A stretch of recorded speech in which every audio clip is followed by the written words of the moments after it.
Ho, ho, ho. Merry Christmas and welcome to Monday Night Toy Christmas Ramblings. Well, I will ramble on for roughly, 3 hours or so. There's actually more news than you may think. There's a lot of G.I. Joe to talk about and maybe to kind of touch on. I'm not going to say there's a lot, but we can touch on a few things. Maybe some people have seen some rumors that other YouTubers have talked about. If you guys want, we can quickly discuss that, but we will definitely get into the topic, and that is the Christmas pics from your past. And I want to say thank you to every single one of you that sent me a pic. I think I got about close to 25 people sent stuff in. I believe there's 59 pics. Some of you guys aren't good at math. I said send me 1 to 2 pictures. Some of you sent 4, some of you sent 3. It's okay. I didn't know how many people were going to send them. I really like doing this. I really enjoyed doing the displays, showing off people's stuff, getting you guys involved, because really this whole show is nothing without every single one of you, right? I mean, it's just one Yahoo up here talking to himself.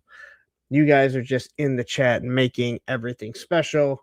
So if I can shine a little bit of light on everyone, or as many people as possible that jump in here every single week, I appreciate it. So anyway, hope everyone is having a wonderful Monday, kicking off hopefully a short week for most of you. I know I work 2 days, have 2 days off, then I come back and I work 1 day. And then I have 2 days off, and then my birthday, and I work 2 days and my birthday.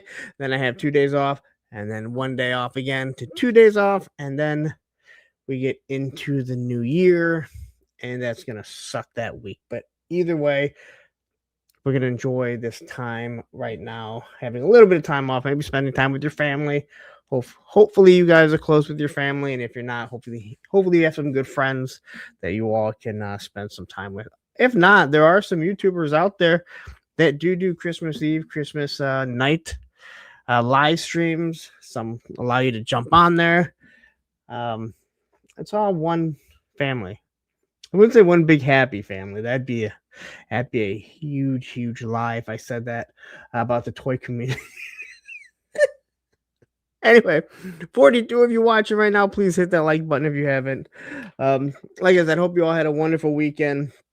I got to finish some Christmas shopping. Got to shop a little bit for myself.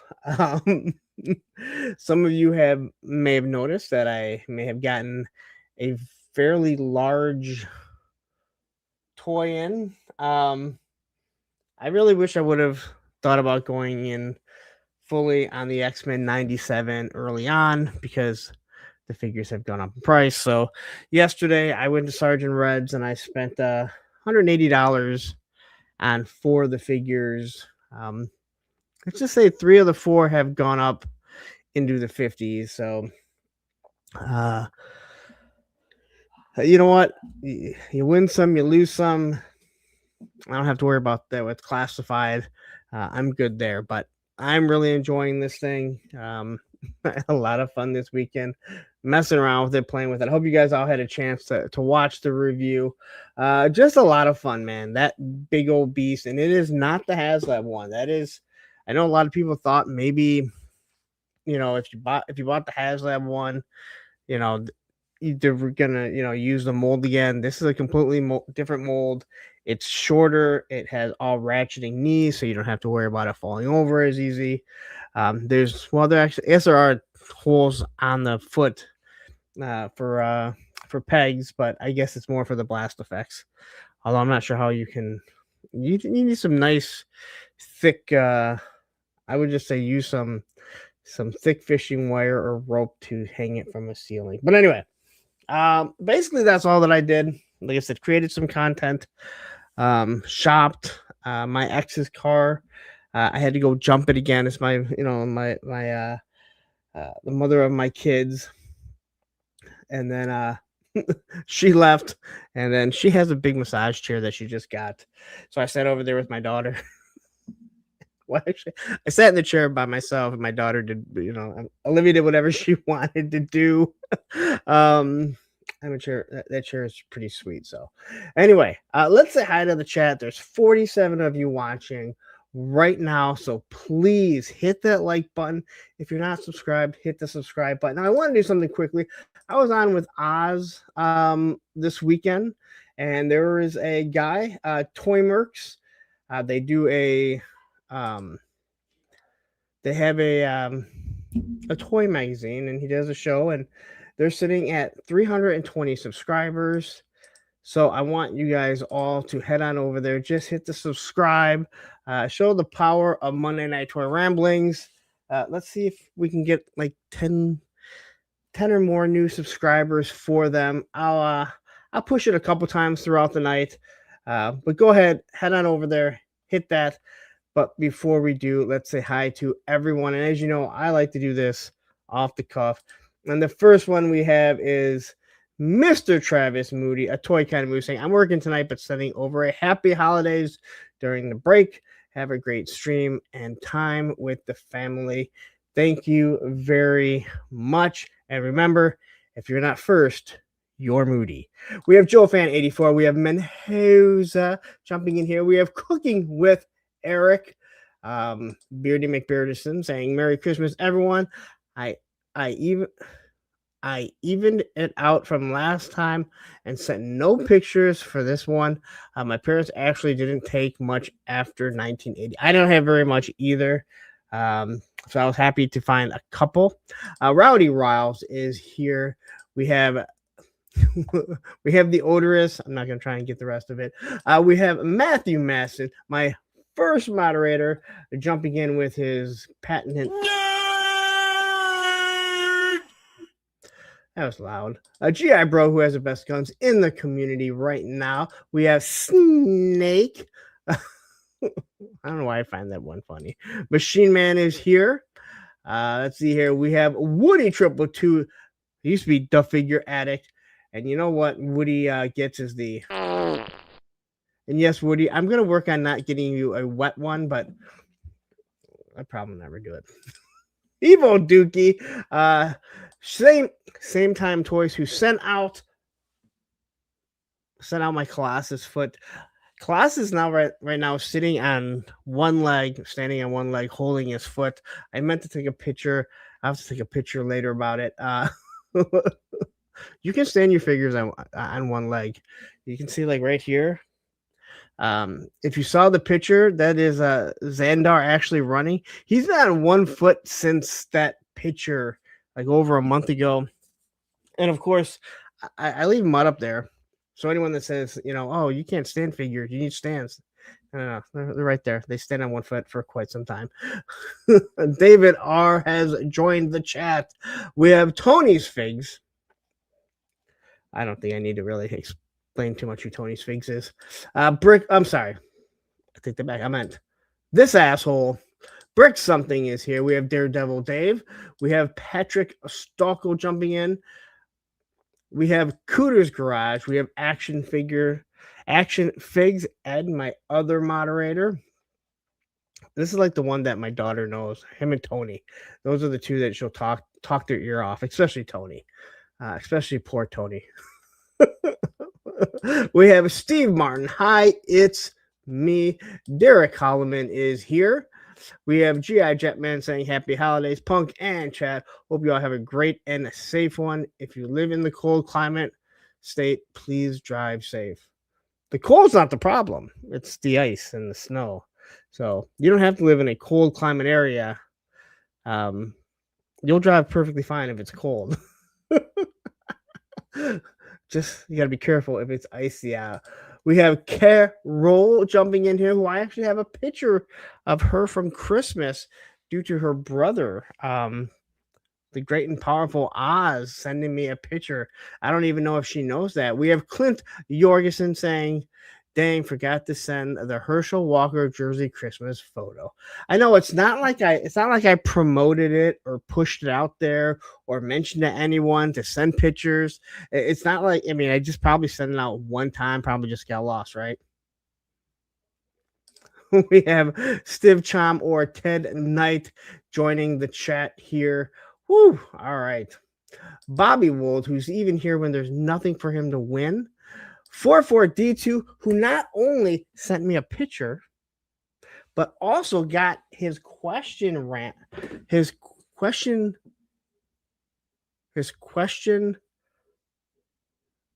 I totally lost my train of thought. His question answered or mentioned on collecting the man. I can't remember the name of the podcast. The collecting podcast. I just said the GI Joe. Someone in the chat will tell me.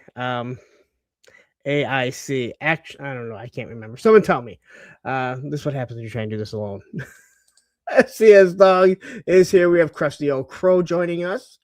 And let's see here. I know there's other people here.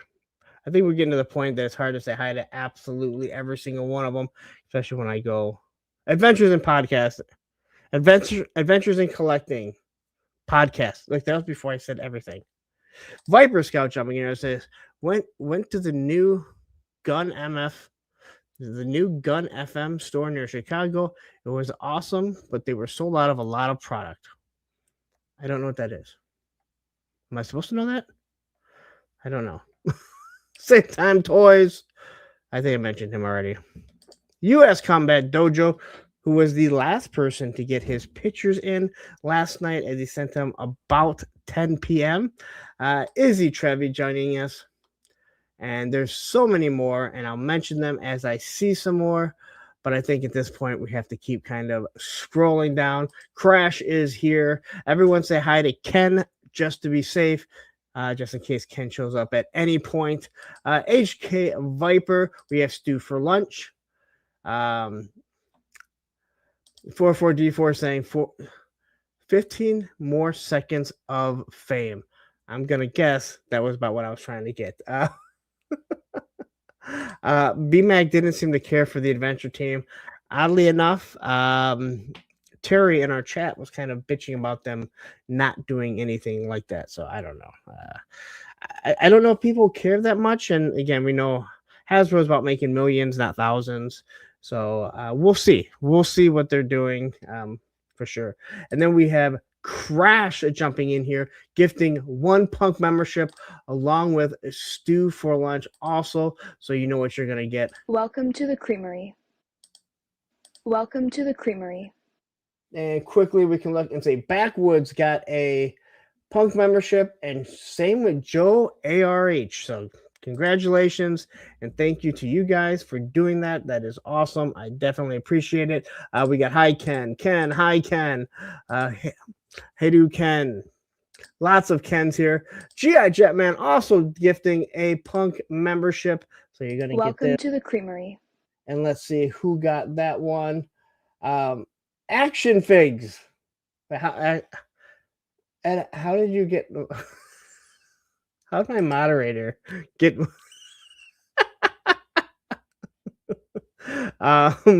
Wait, Ed, were you not... Wait, you're not a channel member of this anymore? All right, good to know.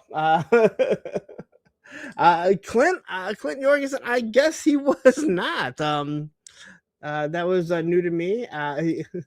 Hashtag rigged. Yeah, I guess it's hard to see sometimes because his name is always going to be in blue because he's a moderator, but he has a couple channels. So sometimes he switches between the two, but that's kind of funny to be 100% honest. All right. And what is this? Look at this. Tony's Figs jumping in, gifted 5 Punk memberships. Thank you very much. And you get the... Welcome to the Creamery.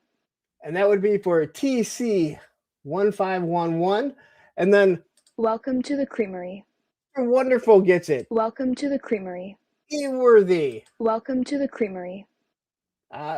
Jay Pakta, Welcome to the Creamery. and Derek Hoover. Welcome to the Creamery. Thank you very much. Tony's Figs gifting 5 punk memberships. And Just Jeff has joined us too. I think I might have already said hi to Just Jeff. I don't know. Anyway, I mentioned earlier, it seems like it was so long ago. Hope everyone had a wonderful weekend.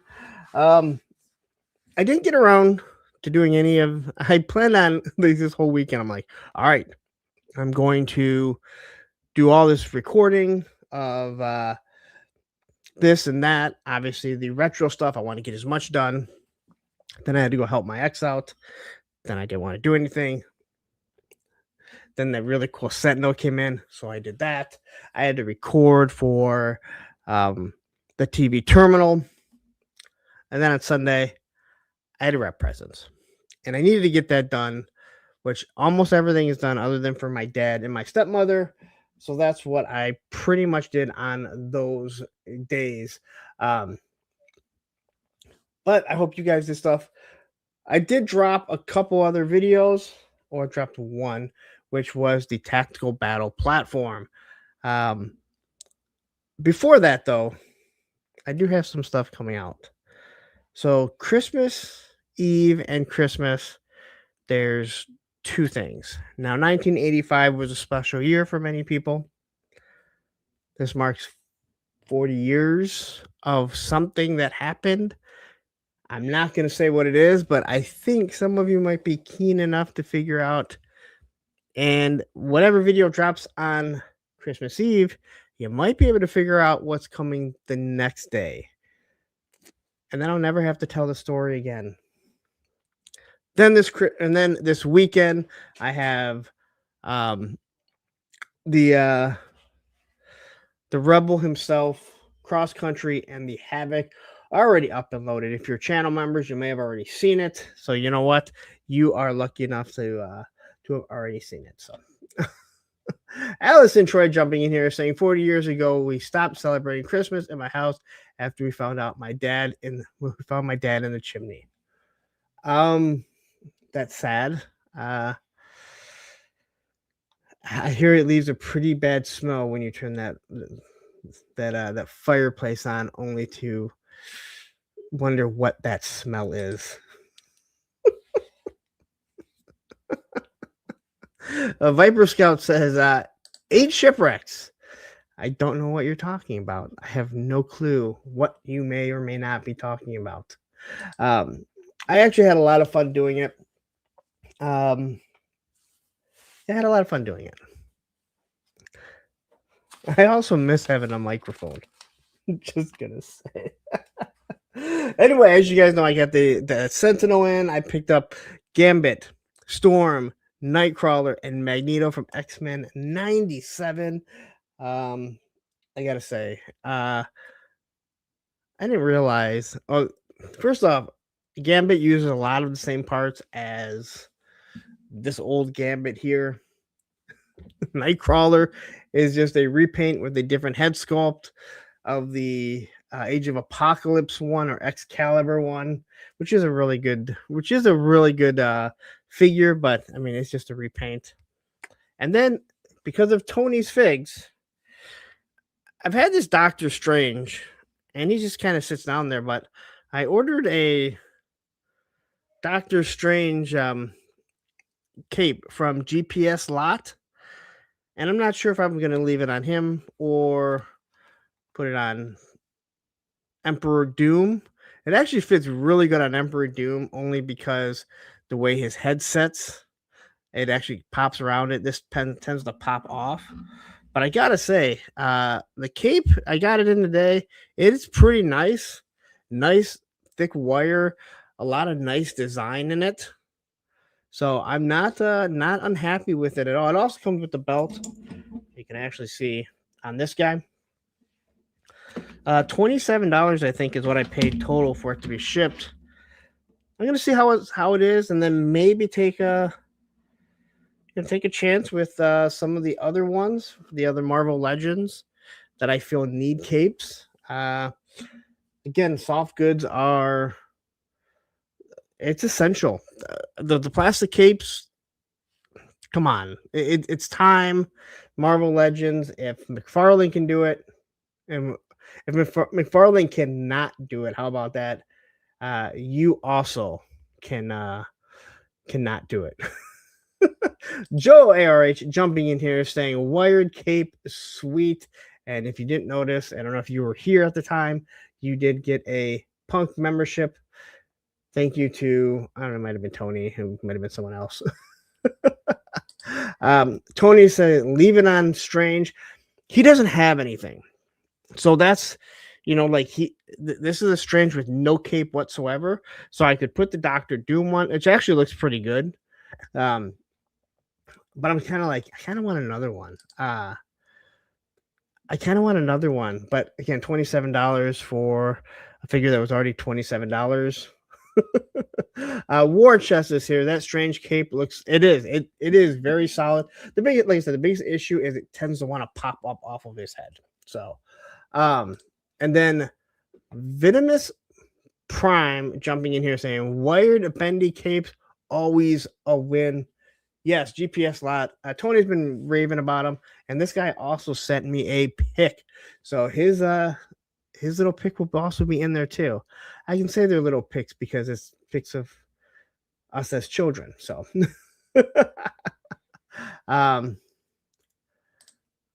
says, "Are you sure you got the 112 scale one?" I don't know.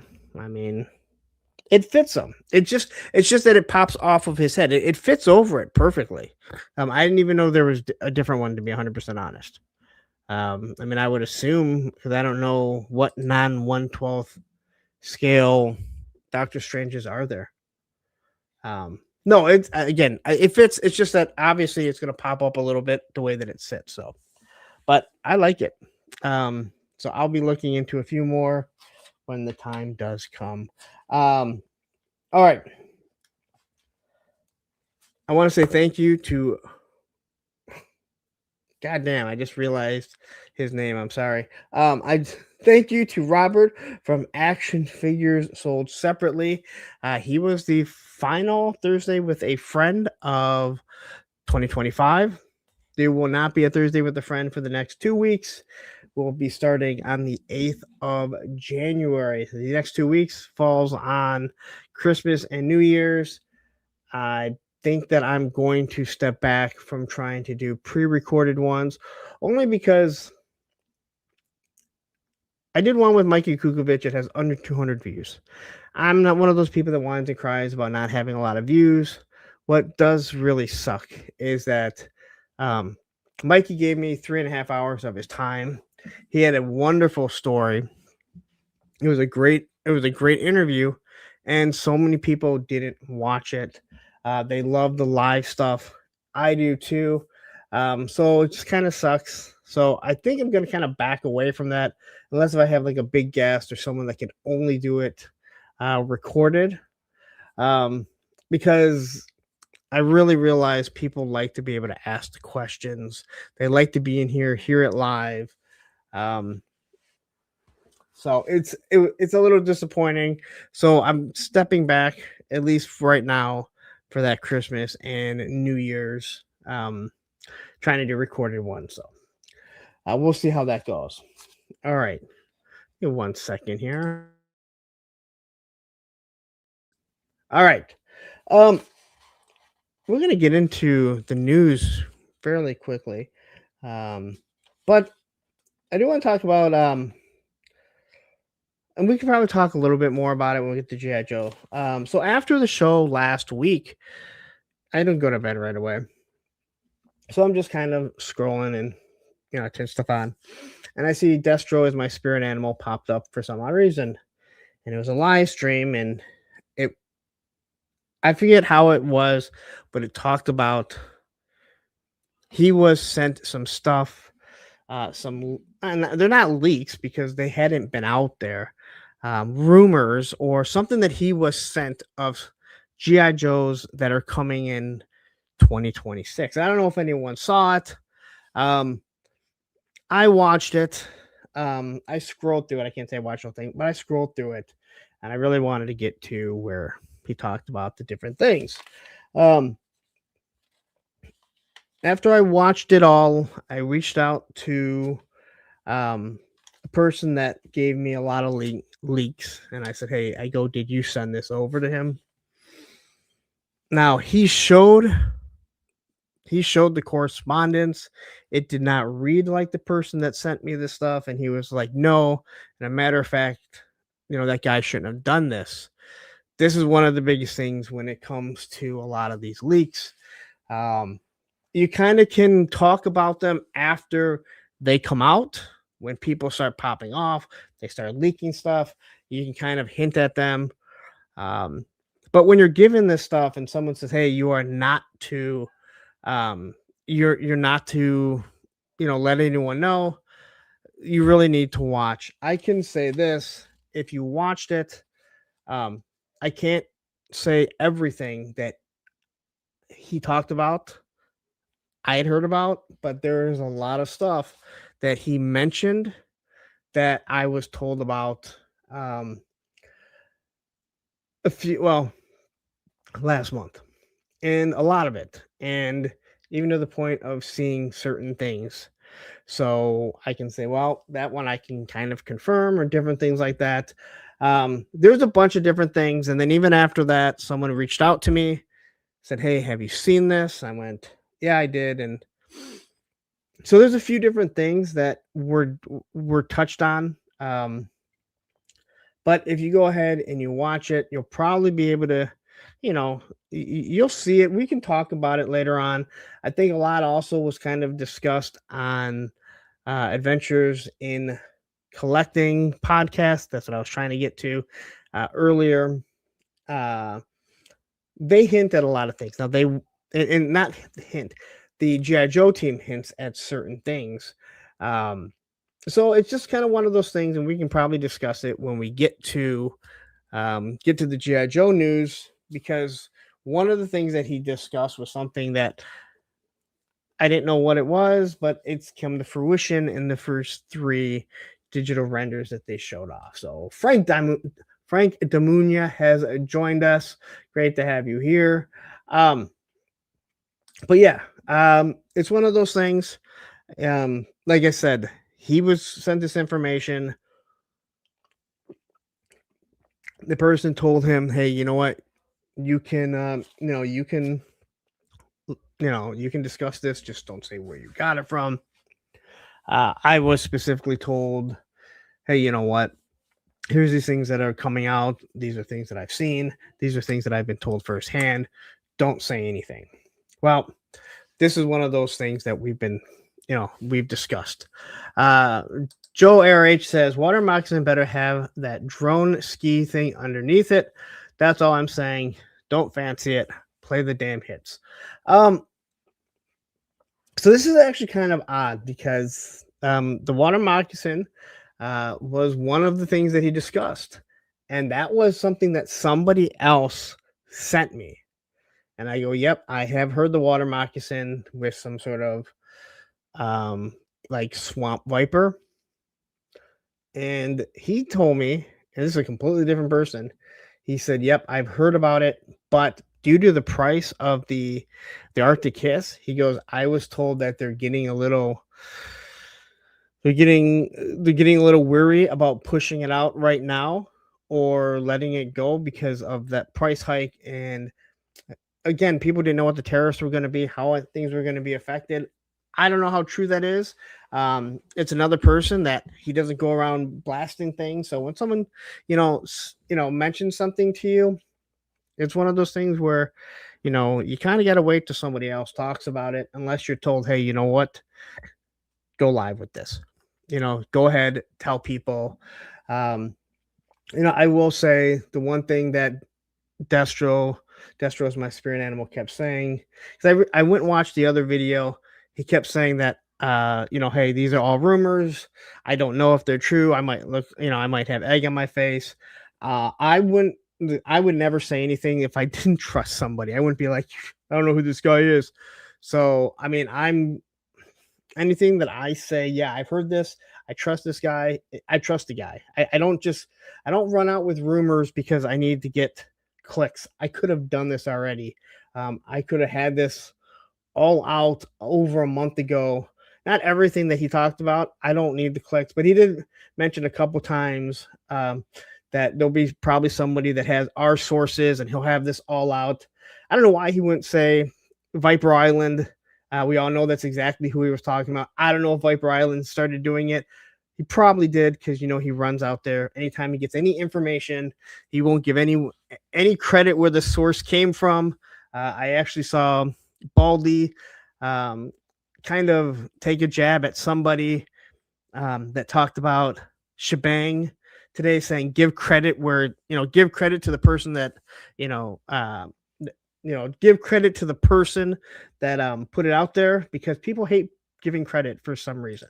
Graf has joined us, and then we have this asshole right here.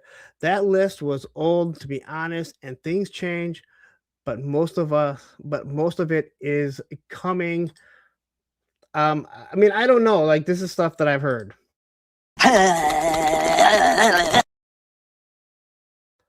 Like I said, I've known about this for well over a month now. And again, everything's going to be different, but there's a reason why it hasn't been leaked. All right. When you have someone on the inside, and they'll let you know. That's all that I'm saying. As for the Christmas picks, we're going to get into it at the end of the show, as we always do.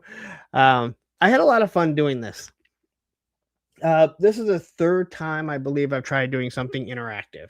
The first time, it was a complete dud. I think 3 people sent me ideas, so I ended up giving all my ideas. That was not the whole plan. The displays went wonderfully. People loved. Again, I think so many people create the displays. Family and friends come over and they go, "Oh, you display your figures," and they walk by it.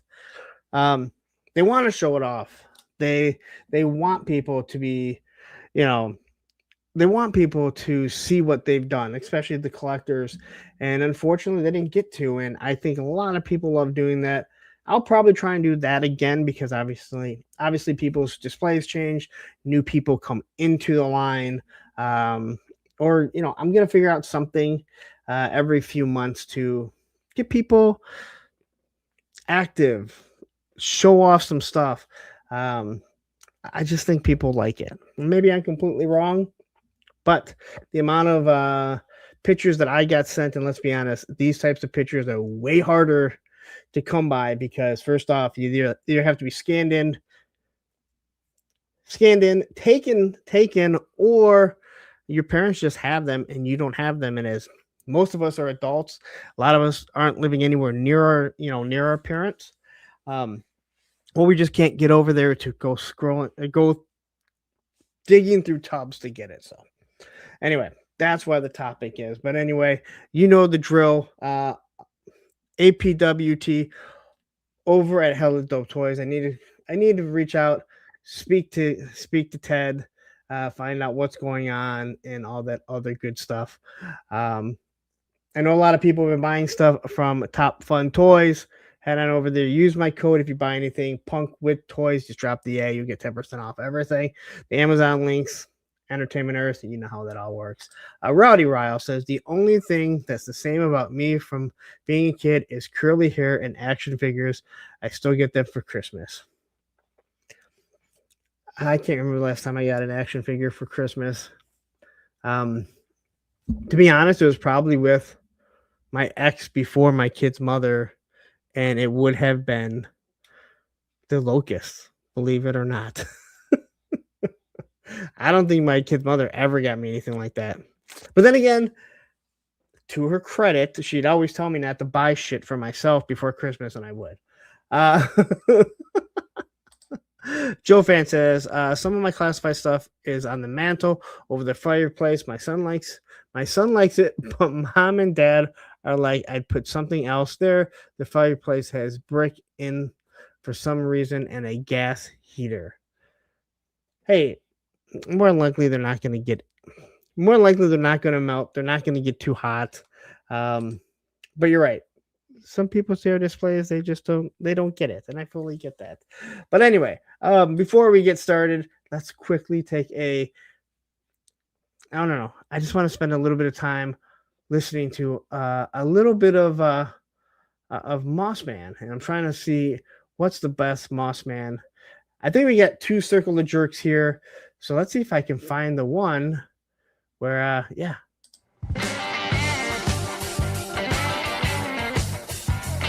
Welcome back to Late Night with Mothman. Oh man, we've had such a crazy ride so far with all the amazing guests and shows that we've watched throughout this 36-hour stream. And I want to make sure y'all know we gotta keep donating. We gotta keep getting them numbers up.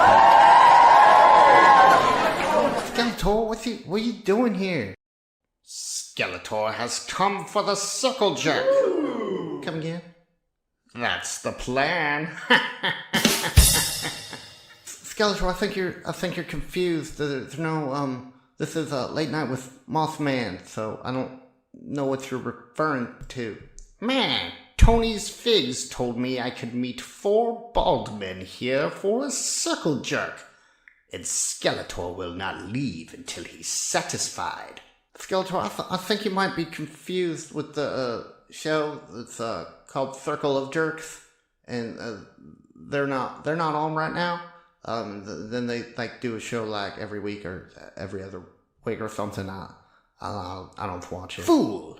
I promise you, Skeletor is not confused. Skeletor, I'm trying to tell you there's no circle jerk going on here right now. I got this. Skeletons.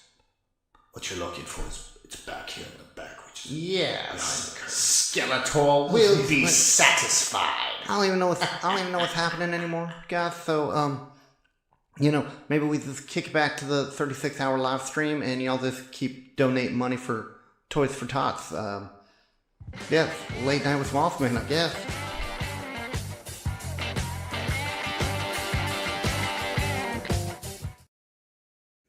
All right, I'm sorry, that one. I just remember when Ted sent that over, and he's like, I know I had a lot of time to work on these, and I kind of I apologize. They're not as good as I want them to be, but this last one really made me giggle. And he was worried that some guys on a show called The Circle of Jerks might get offended by it. How could be, right?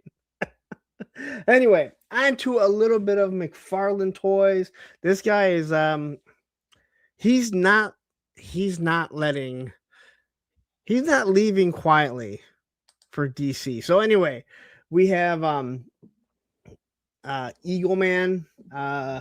This guy is clearly a pilot of a Boeing 747, 737, whatever. I have no idea who this guy is. People, I actually did hear them say his name, I think on Robo Don't Know, or I have no idea who this guy is. I like the outfit. I like the suit. Whatever that crazy Blackhawk is. He says, Into Mystery says, isn't his name Blackhawk? I have no idea. Tony's Fake says he's a Black Hawk, and Jeff says was he the pilot of Black Hawk Down? That would make a lot of sense because he's plastic. But either way, if this is a figure you've been pining for, that you're like, will anyone ever make him? Well, McFarlane said, I got you guys. I know nothing about this guy. He doesn't even ring a bell. As being a kid and never seeing this guy. So, High As Me says, it's the Blue Pigeon. The Rotorist says he's from a gated community in Danville. War Chest, no, that's what I'm saying. I dig the jacket, though. I dig like the figure. I don't know what he is. But if you wanted just a figure with this type of outfit, he'd be a great buck right there. It's the Maytag Man on roids. he really does look like the he does look like the Maytag man. Wasn't he in the episode of Justice League? I don't remember. So, here we have, this is elongated man, correct? Not plastic man. I don't know why. I know who elongated man is only because of the Flash TV show. But I don't understand why DC was like, you know what? We have Plastic Man. We need Elongated Man. I think it's a really, really bad. It's a really bad name. He's got some giant hands, so maybe if he's trying to pleasure Maximum Hulk, he can. I don't know. They're your toys. And what Thanos Captor does, Thanos Captor is gonna do. Billy Boy Toys jumping in and saying, "Hi, Punk. I enjoyed your top 10 list of classified. Thank you very much. I had a lot of fun doing that. Deadman jumping in. Deadman1 jump saying, "Hi, Punk and chat. Great to have you. Great talking with you this weekend. And again, let's quickly, I'm going to throw this in here because he's here. Toy Mercs. And we're going to throw this up here. Head on over there.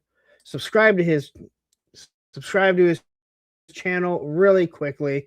Again, that's what this community is supposed to be about. We had a nice long conversation over there. 5 people have already subscribed. 58 people watching right now.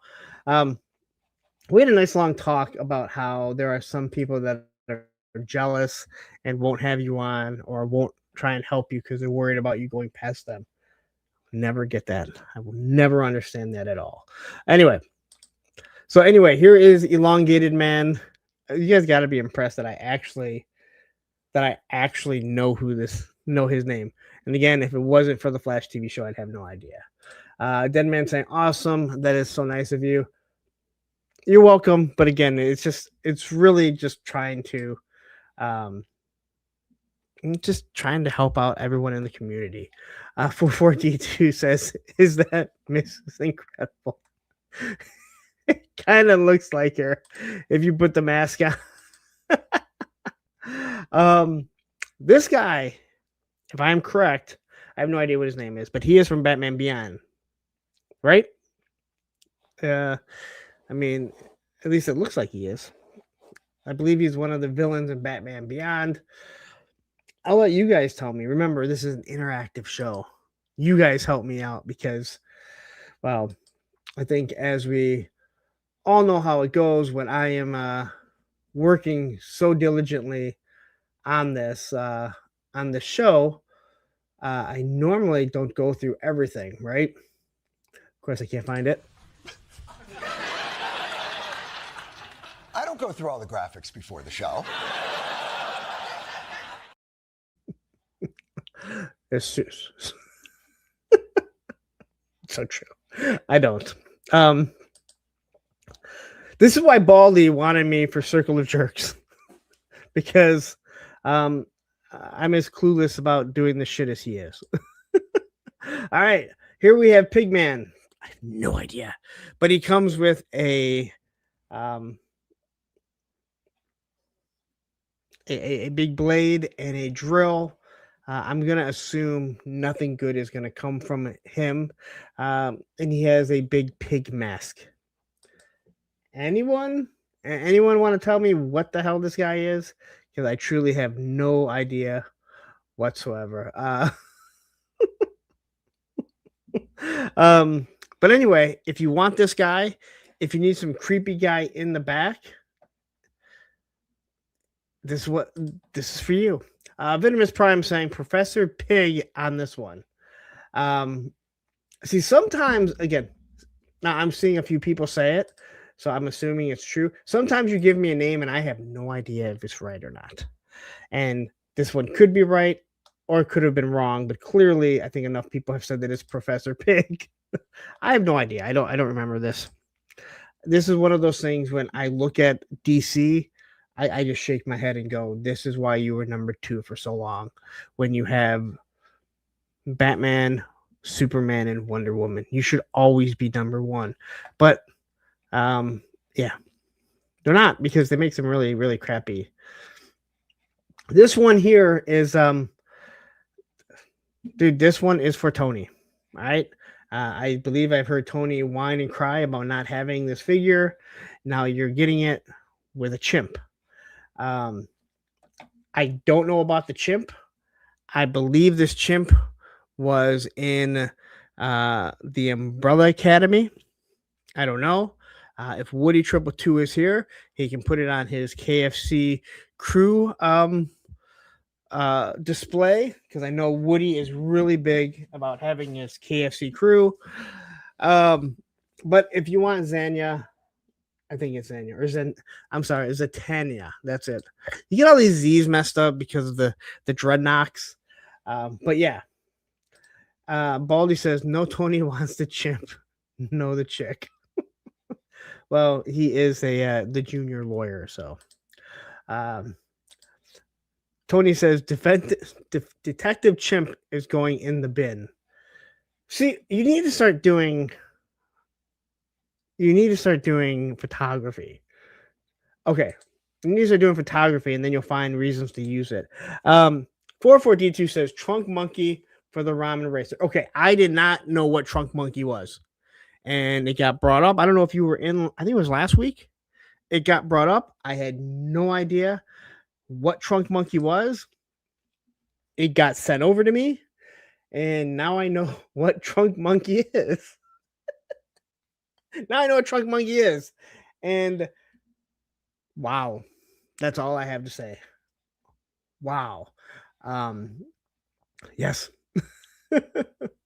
But anyway, if you have been waiting for this version of her, it is finally here. A year before he loses the license, and hopefully they end up with 6-inch figures, and everyone can rebuy these. But then I can start buying some of these figures and actually put them with actual figures, because I don't really care for the 7-inch scale, or whatever scale he's doing right now. Roddy Trickshot jumping in here saying, Merry Christmas, Lawrence, from me and Mrs. Trickshot, who is clearly a saint that she can stay married to you. But Merry Christmas to you and yours also. Drove into Trunk. Yeah, Trunk Monkey was hilarious. I had never seen it, and I know Darren sent it over to me, and Matthew sent it over to me. All right, here is the Flash, and again, I am not a 7-inch scale guy. I got some NECA. You have a couple McFarlanes, basically guys that aren't real, like DC superheroes. I do think this one looks really, really good. I think it's hard to really complain about this, other than the giant pins. But once again, when it's all the same color, you can kind of overlook the pins. Also, Barry Allen he's sporting a hell of a package. It's hard not to see it right there. Todd C jumping in here saying, hey all, happy holidays. Same to you. Great to have you here. Billy Boy Sway said, my parents were beginning a gift card for Christmas. Gotta figure out which classified to get. Any suggestions? Well, it depends on which ones you have, how much you have, and which ones you really like. There's really not a bad classifier. I mean that. I know I'm a little biased. I'll tell you how I truly feel, but depending on how much you have and what you're looking for, if you like the OG stuff, you like the newer stuff, it all depends on what you really like. Tony says he's a brighter red than the Flash I have. You and you're just like everything, like this one's a little bit different, and this paint, like, oh my god. Oh. Anyway, if you need a Flash, well, there's another one. There you go. And then we have this guy, and I know we talked about this one last year, or last week, but there are more there are more pictures this time. More solicitations. So here is the Guy Gardner. No, it's not Guy Gardner. That's a Green Lantern. I can't think of which one this one is. Jay Garrick. I think this is a stupid looking character. I don't care from what era. He runs super fast, and he has a helmet that would fall off if the wind is blowing 2 miles an hour. I don't care. It has wings on it. It's not going to stay on. He doesn't have a little strap or anything. But if you want this and you're like, yes, I love giant pins and I really like looking at the pins and articulated toes that I don't need, then you go get it. Yes, Jay Garrick. Isn't that what I said? He's the original Flash. I just think I'm always, even as a kid, when I would see like this, I always just thought it was a dumb look. I always thought it was, but again, I didn't like the little wings on Neymar. I never liked the wings on Captain America's mask. And then we're gonna get Green Lantern, and I think this is a really good Green Lantern, a pretty proper Green Lantern, as proper as you're going to get from Uncle Todd. But if you needed this, and you're like, hey, I like the dark green and the black and the white, there you go. This is good. So I like this one. Again, I'm not a big fan of the Guy Gardner Green Lantern. I think he looks pretty awful too. And I'm talking about his outfit. Although I did think that in Superman he was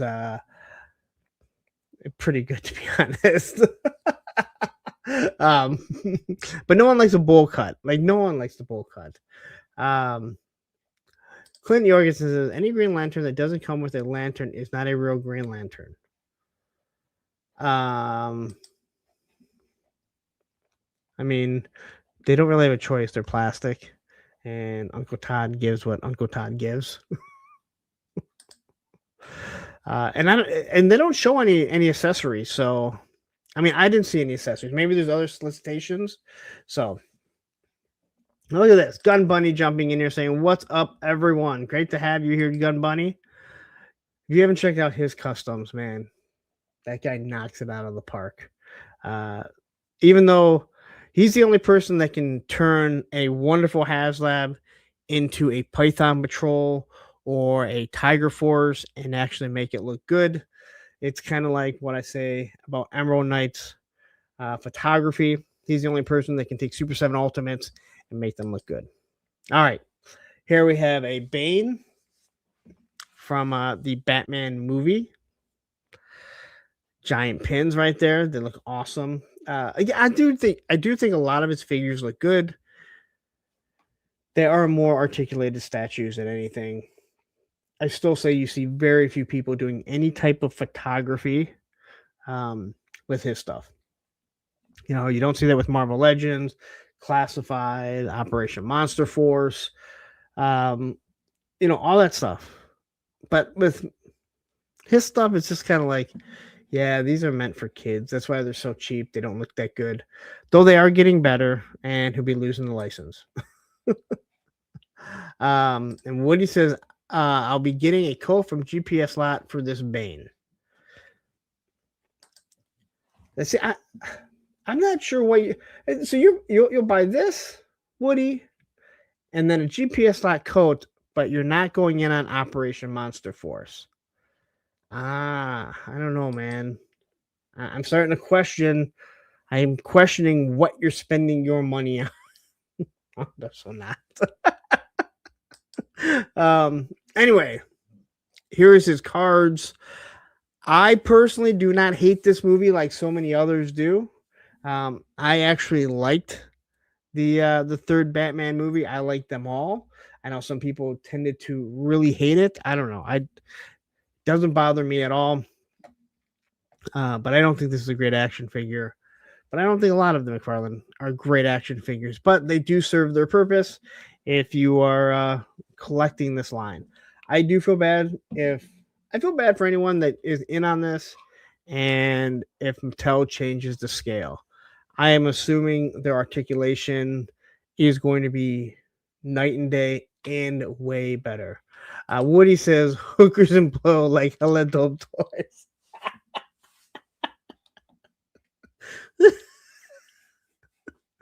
Oh shit.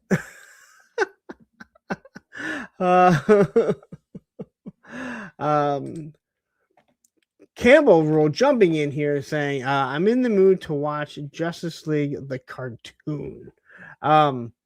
Yes, I loved the Justice League. So good.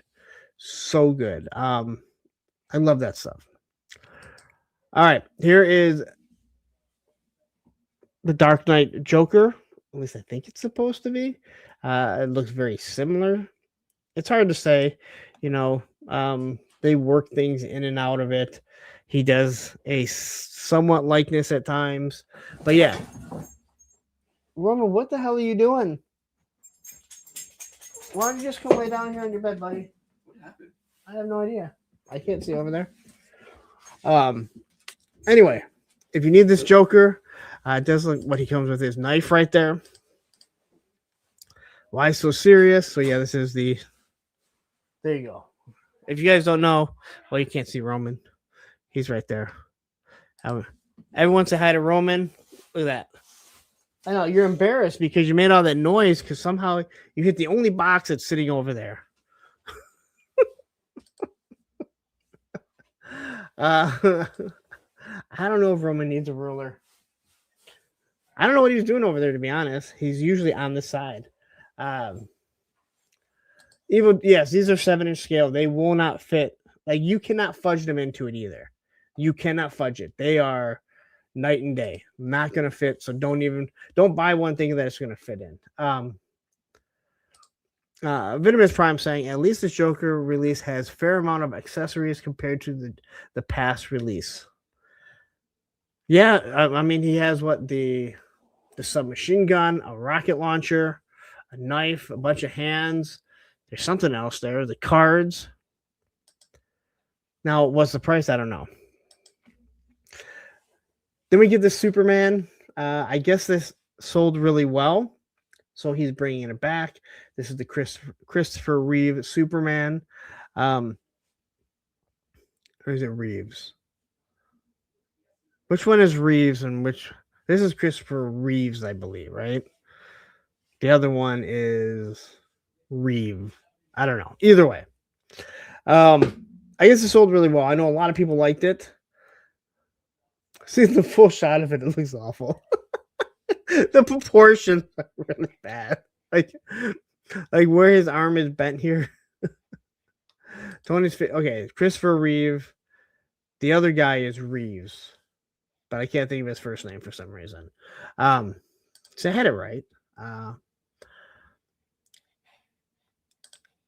Roman is getting his revenge on Leatherneck. Why would he do that? This dog is treated better than I would treat you. Just saying.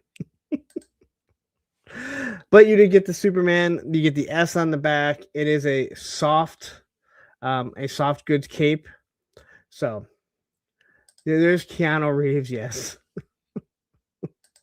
Yeah, I do know that. How come that's never a discussion? All right. But if you needed this, it's coming back. I'm not sure if it's the same packaging or not, but it's McFarlane. You know how it. George Reeves, thank you very much. I'll tell you what, like, even after you said that, like, it wasn't even like, it was at the tip of my tongue. Like, I couldn't even think of who it, even though I know his name, it wasn't even hitting me. All right, so here you go. Different face sculpts here. Bunch of different, I don't know, you can only give Superman so many things. What would have been cool is if you gave him like an effect where he's actually blowing. God, that sounds so wrong. Where his ice breath, maybe laser vision, like that's the type of stuff they could have done, right? I mean, that's pretty much all you can give Cyclops is laser vision, right? All right, so here is the Jack Nicholson, not Jack Nicholson, Joker. He does say that this is a. How does he say it? because Robo talked about it on the Rewind, where it's the comic book version, which meant they obviously did a comic version. It's how they get away with the likeness of it. The hat, from what I understand, is molded on, so it's not going to pop on and off, which that would mean if it's molded on there. But either way, it's a completely different outfit than what you get or what Jack Nicholson wore, but you kind of get the idea looking at it. You can tell that this is what it's supposed to be. So if this is something you've been waiting for and you're like, hey, you know what? I have Batman 89. I can now make this work. Again, it's your mind, man. Like, you can make things work, and you'd realize how many people don't even notice this type of stuff. Stanley Everhart jumping in and saying, made it safe to southern Idaho last night. Well, Jetman said, be careful in cold weather. Be careful driving in cold weather. Jetman, I'm just messing with you. Capitan jumping in and saying, I'm okay with my Hot Toys Joker 89. I don't need this crap. Well, again, you paid $300 for a Hot Toys compared to the $30 that you're going to pay for this. So, that's like, oh yeah, you just got that brand new Dodge Journey. I'm happy with my Dodge Viper. It's kind of night and day. But I do understand what you're saying. Where did he get those toys? All right. Mafex dropped a few things. Now, I know people aren't a fan of the Blue Punisher, but here we have a Blue Venom. Now, oddly enough, I know nothing about a Blue Venom, but there's a lot of people that really like the Blue Venom in the Gamerverse Marvel 2-pack. I gotta say, the shading on this and the look of this is really nice. I don't have too many complaints looking at this. Not something that I'll be buying. I'm perfectly fine with the Blue Venom back there. I probably eventually need to get an actual Black Venom. That's more what I think of Venom. But Mafex has done this one. And I gotta say, I'm usually not a big fan of the shading like this, but I think they kind of nail it with this for sure. David T. Allen jumping in here saying, Merry Christmas, Punk, and have a wonderful holiday season. Same to you and yours, David. I can hear your voice over the intercom at Joe Fest right now while I'm trying to speak to somebody.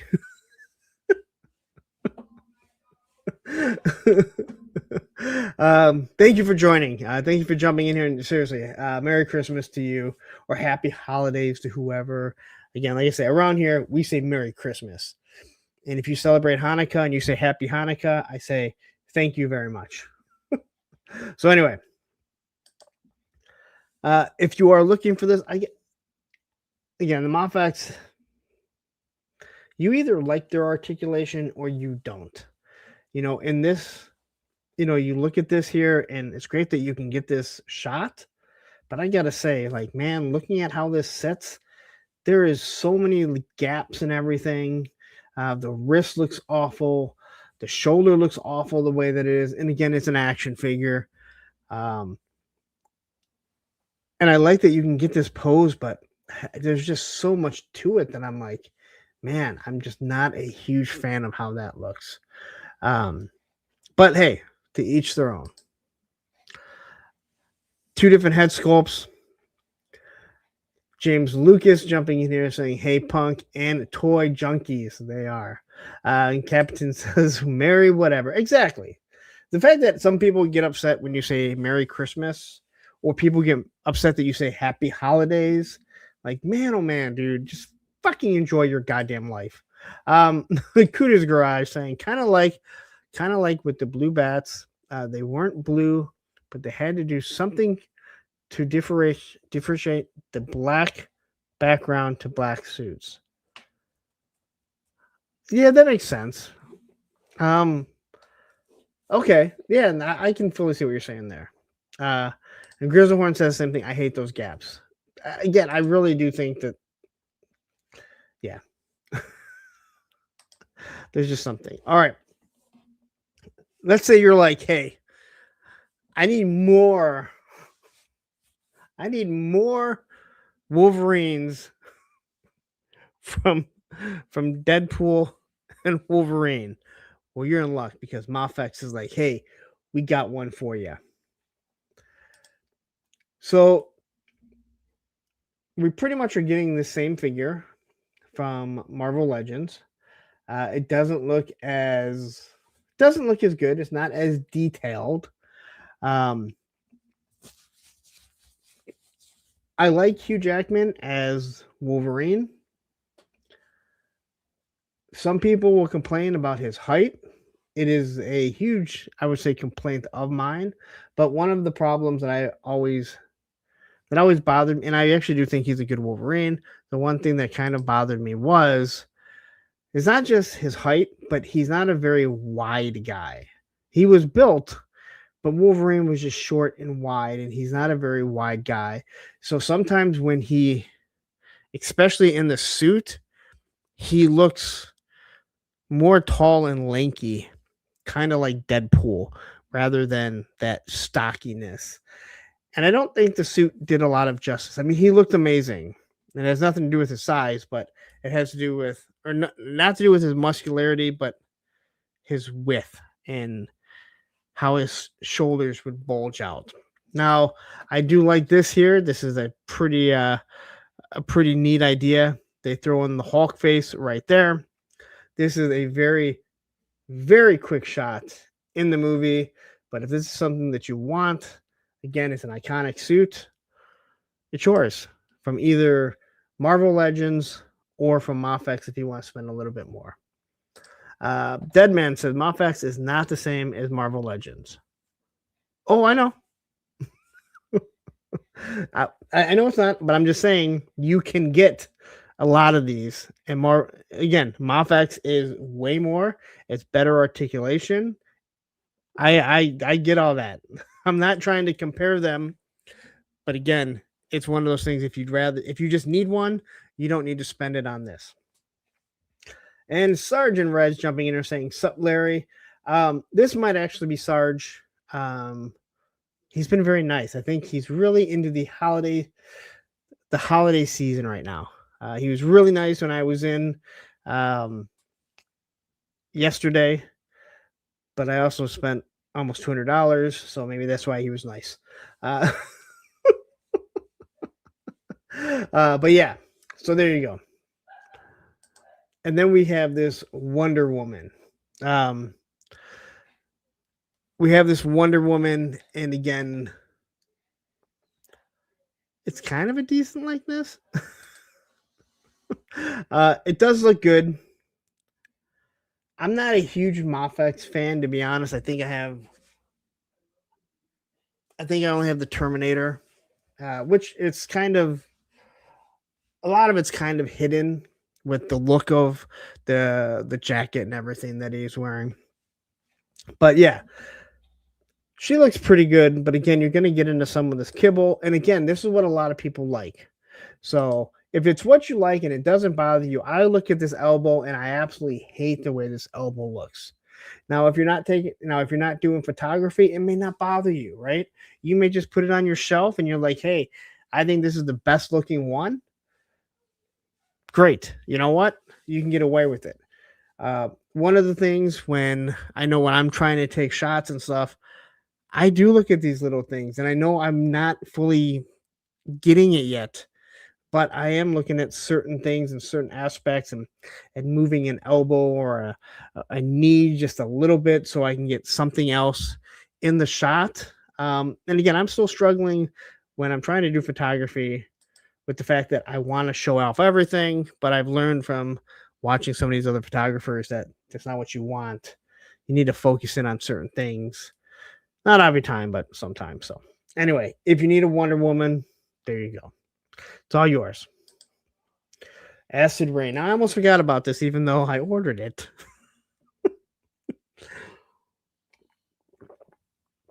So I know Bobby B's Battleground. He got the first wave of these. He ordered them directly through Acid Rain. I believe he liked them. This is now their second wave. There's 2 different figures. I believe there's some reuse, but they're completely painted differently. They look amazing. Now, I know Ed and I, when we were at Joe Fest, we spent a good amount of time just looking at these that they had in the case. It is kind of odd that these are $35, but their 1/18 scale figures are like $55. Probably shouldn't say that too loud because all of a sudden all these figures would be like 65. But they look awesome. They seem to have great articulation. So this is like, it's Fex Hobby and Acid Rain. I'm not sure if they're the same company, but Acid Rain was all in the Fex Hobby booth. But this red and silver and black, they really pop. It's hard to look at this and be like, wow, those are awful. Joe ARH says Bobby B caught them coming off the line. He used oven mitts because they were still hot. He did order them because I know they're not available on BBTS right now. I know they're not available on BBTS. So, but yeah, it's one of those things where, sometimes you're lucky to get something early and sometimes you're not. We have Russell Lemieux jumping in and saying I haven't done much since mom died. Condolences. I know that's rough, especially if it's going to be around Christmas. So hopefully it gets a little bit better. And he says, wish Santa would bring me some acid rain. It's B's half Japanese. No, that would be my stepbrother and sister. They would be half Japanese.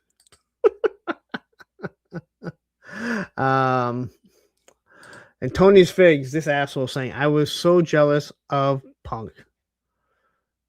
Okay, I must have missed something. But anyway, if you are interested, these are available. Well, they're not available yet. They're up for pre-order on BBTS. I'm not sure where else you can get them other than directly through maybe Fext Hobby. That's probably where Bobby ordered them from. But yeah. I think that the 1/18 scale are $55 and these are $35. So that makes very little sense. I mean, you look at like this sniper pose is awesome. So I'm not really sure like why, like what the difference is. But there you go. There's everything he comes with, the minigun, the sniper, and some sort of pistol. Then we get this guy. This guy, he looks like he's from the Bad Batch. When you look at that face, he looks like he could fit in the Bad Batch perfectly. Ultramatch jumping in and saying, I'm a sucker for Action Force. I'm totally psyched for the new Black line. I'm glad you are.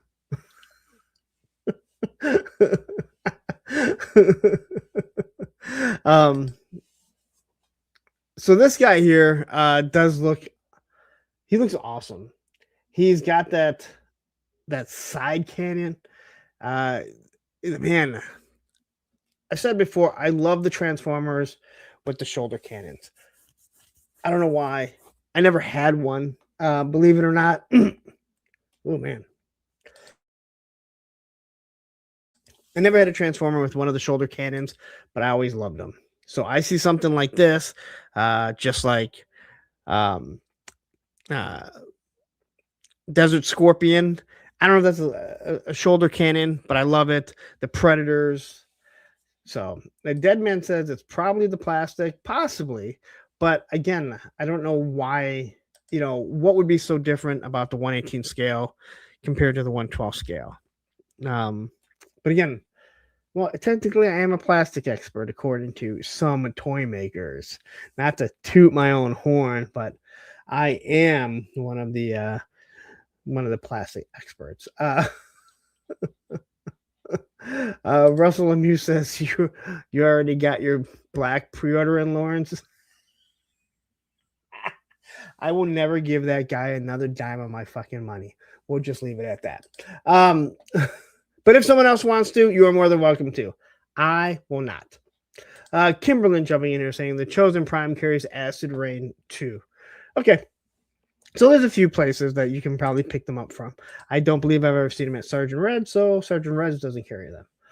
But anyway, these are, again, this guy looks like he's right out of the Bad Batch.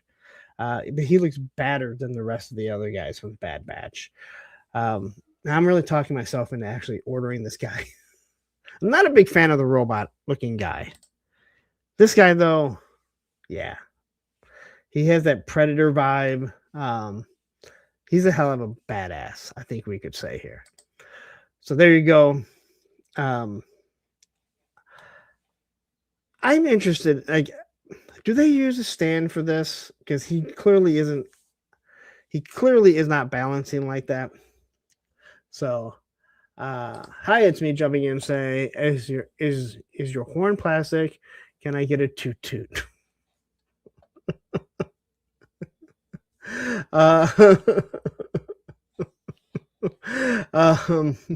Plastic Battle says the 118th have a lot more paint apps, weathering, washes, etc. Okay, thank you.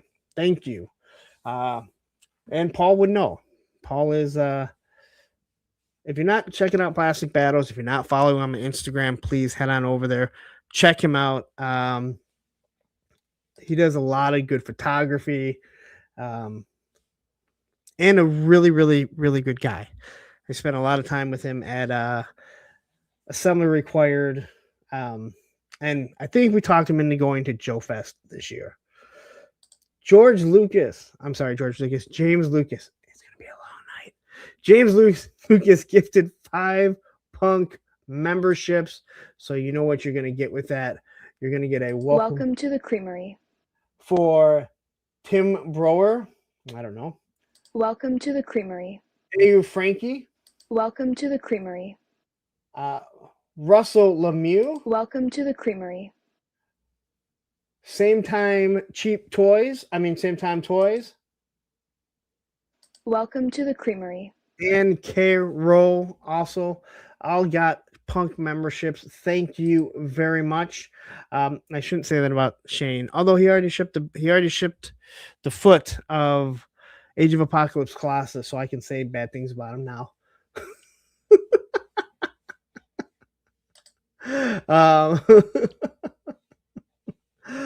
Deadman says on a lot of the higher 118 scale figures, use a higher grade plastic to be able to get the detail.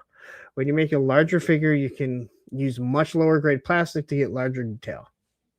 Okay, that makes complete sense. I never really looked at it like that way, but I also don't get into too much of that.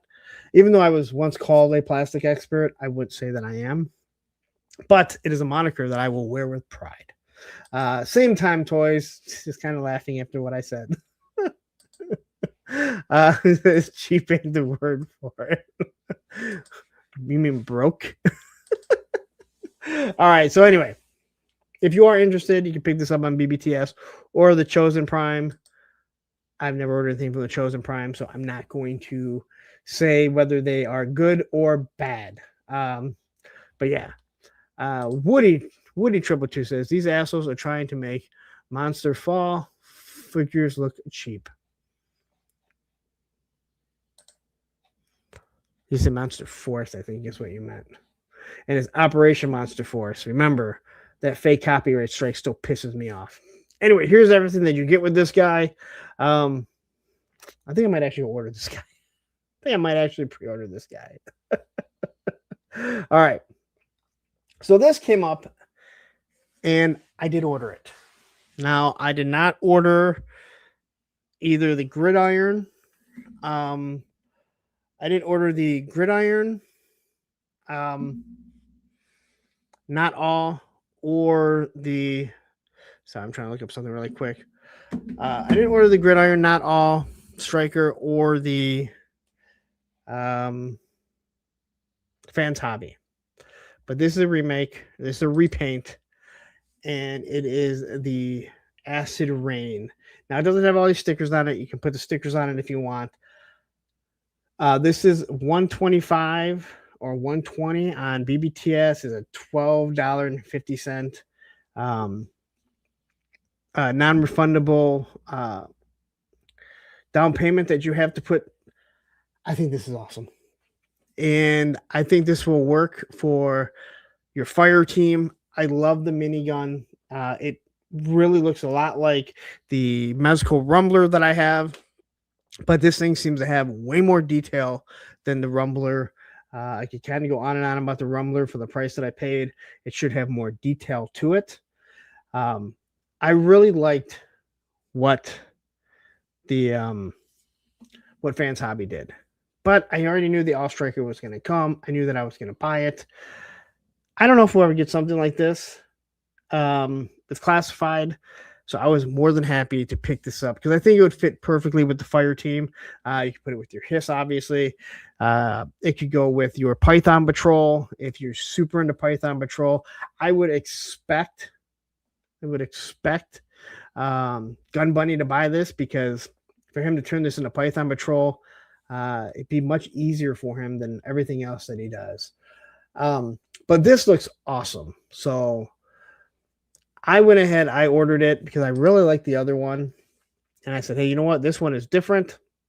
It works with some of the other stuff. So I'm really excited to get this. At Joe Fest, the only thing that I did not care for that Fans Hobby was doing was their not Fang. I just wasn't into it. I think their Skyhawk looks awesome. I think this looks awesome. So, and this one has a minigun on the bottom or on the top, which the other one did not. So, if you want to take a gamble, I'd say go for it. Dead Man here saying all this Acid Rain stuff looks dope. Yeah, again, like I know people rave about the 118 stuff. When Ed and I saw this stuff at Joe Fest, the 112 scale, I was like, man, this looks really good. I didn't order any of it. For some reason, and now it's all sold out. But once they get it in, if you really want it, you'll be able to order it. There's always extra, and obviously people cancel stuff. So, Burden says, if budget wasn't a thing, this would be added to the collection for sure. And this is one of my things, again, it's not just budget, it's also space. As you do more photography, or you try and do more photography, at least like I am, you're willing to buy stuff so you can use it for different shots. The Mezco Rumbler is probably the prime example. Of course, G.I. Joe is going to be bumping out so many vehicles. And if dumbasses like me buy, Sentinels, we're going to run out of space. But this is just something I looked at and I said I could use this for G.I. Joe. And it's going to fit in absolutely perfect. And then Alex Martinez jumping in here saying, I'm getting this for show. Yeah, I think this is, I like this. That's all I can say. Or else I wouldn't be raving about it. And the other thing is when you watch the reviews of the Fans Hobby, All Striker, and their Skyhawk, everyone raves about the quality of it. So that makes it easier to say, you know what, I'm willing to spend $120, $125 on this. The quality is going to be way different than what you're going to get from Gridiron. That is 3D printed stuff. And with 3D printed stuff breaks easier. Now, again, if you're spending $200 on something from Gridiron, then you clearly have an idea that, hey, this is not something I should be taking out into the snow, or I'm sorry, into the heat, trying to roll it down like I raced the Stinger on the Vamp. Like, you're not going to race that down a hill. So, all right. Lunchbox Killer jumping in here. All right. Fresh Monkey Fiction, or I need to change this to Big Bad Workshop. But so they dropped their new line, Agents of Omega. And we know they're going to be doing a lot of different lines. Yes, they take from other properties and they turn it into their own. I think we all know this is exactly what they're doing. I don't think it's a secret. I don't think that they hide what they're doing, but they're kind of taking some stuff. They're making enough changes so they can't get that cease and desist. This is what a lot of these independent companies will do. So if you're looking for the adventure team, this is kind of what you're going to get. They're doing Flacked Heads later on, and a lot of their stuff is going to be swappable with like Operation Monster Force, the Crimson Moon, all their stuff that they're going to be doing. There's just going to be a lot of cross-platform. Eventually, if you're trying to be all in, it's going to be very difficult. So this dropped $45 on BBTS. It's BBTS exclusive. Weapons are done by Gridiron. Everything else is like made by Fresh Monkey Fiction, designed by Bill. Now, I do have a huge issue with Rowdy Riles. I hope she's here right now. I gotta say something. And I was watching her on Brick Something yesterday, and I was so pissed that she mentioned how this looks like Captain Kirk, William Shatner. And I hadn't heard anyone else say it, and I wanted to be the first, at least the first that I heard, mention it. And damn it, she said it before I had a chance to talk about it on Monday. But this really does look like William Shatner in his younger days.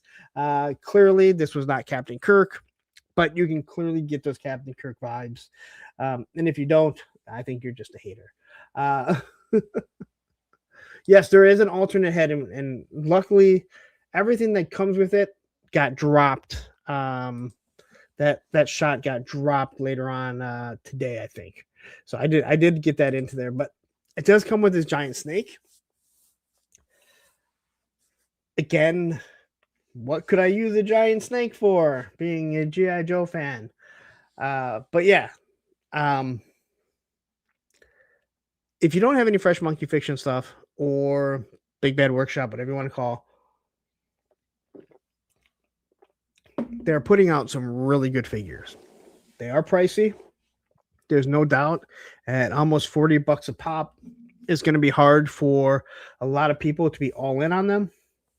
I don't even know how long I'll be able to be all in on them, but I will try for as long as possible. But yeah, these are, again, if the quality is like what we've got before, I think everyone's going to be pretty happy with it. Let's see here. We have M. Hatfield jumping in here saying, definitely Captain Kirk.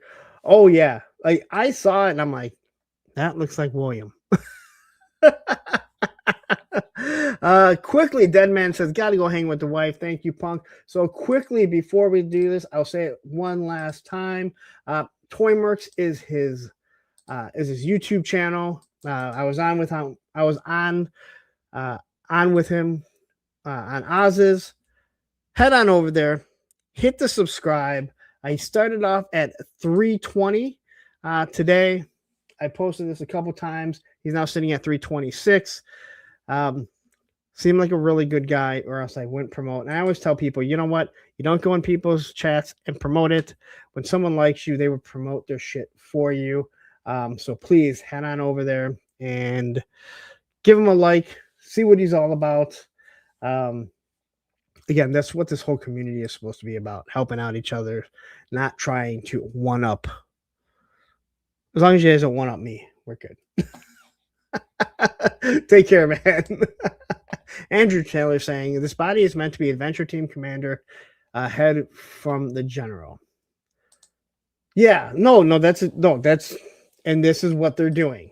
And I don't think they're hiding it either. Like, they're not trying to keep, like, they're putting things like that hooded Cobra Commander, like they put it in a pack for that. They're moving things around and like, hey, if you buy this one and you buy that one, you can make this. This way, they don't have to worry about getting a cease and desist. So anyway, this is the Gridiron M16. I know it very well because Johnny Reno sent it to me with the custom grunt that he did for me. So I see this gun all the time. So here's everything that you're going to get. You're going to get the snake, many hands, gloved hands, open hands, the blast effects. I do have to say, every wave should have different blast effects, so you don't have all the same blast effects. You get a nice little map, which I think is awesome for your displays, different knives, your pistols, a completely different stand, which makes sense because I guess if you do need a stand, no one needs a stand, not with 6-inch figures.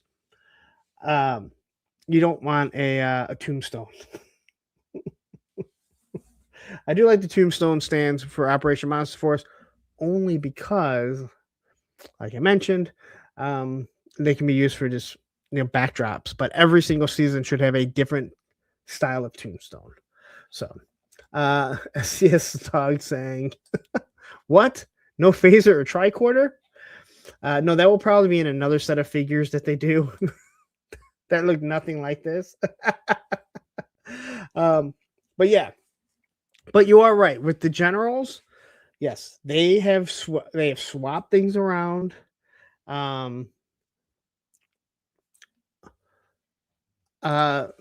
Says Punk. No.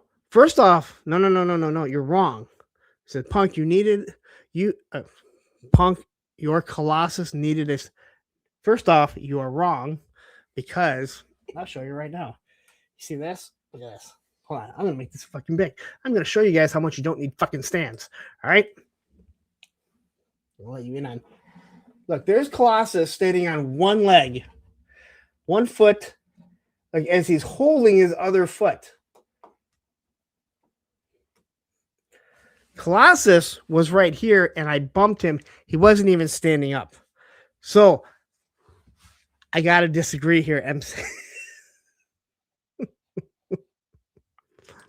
I know I'm very adamant about the stand. I know it probably drives people nuts, but yeah. But I have him sitting here on one leg. Like I said, I got to take the picture of it. And he's just sitting there. Yes. Shane says, this is where he breaks the other foot. And then we have Lee Thunder jumping in here saying, got some Don Draper to him too. Yeah, there's a mix of a whole bunch of different things. So, no, I don't have Kitty Pryde. Actually, I have one Kitty Pryde. There's Age of Apocalypse. She's downstairs somewhere. Somewhere she's downstairs. Somewhere she is downstairs.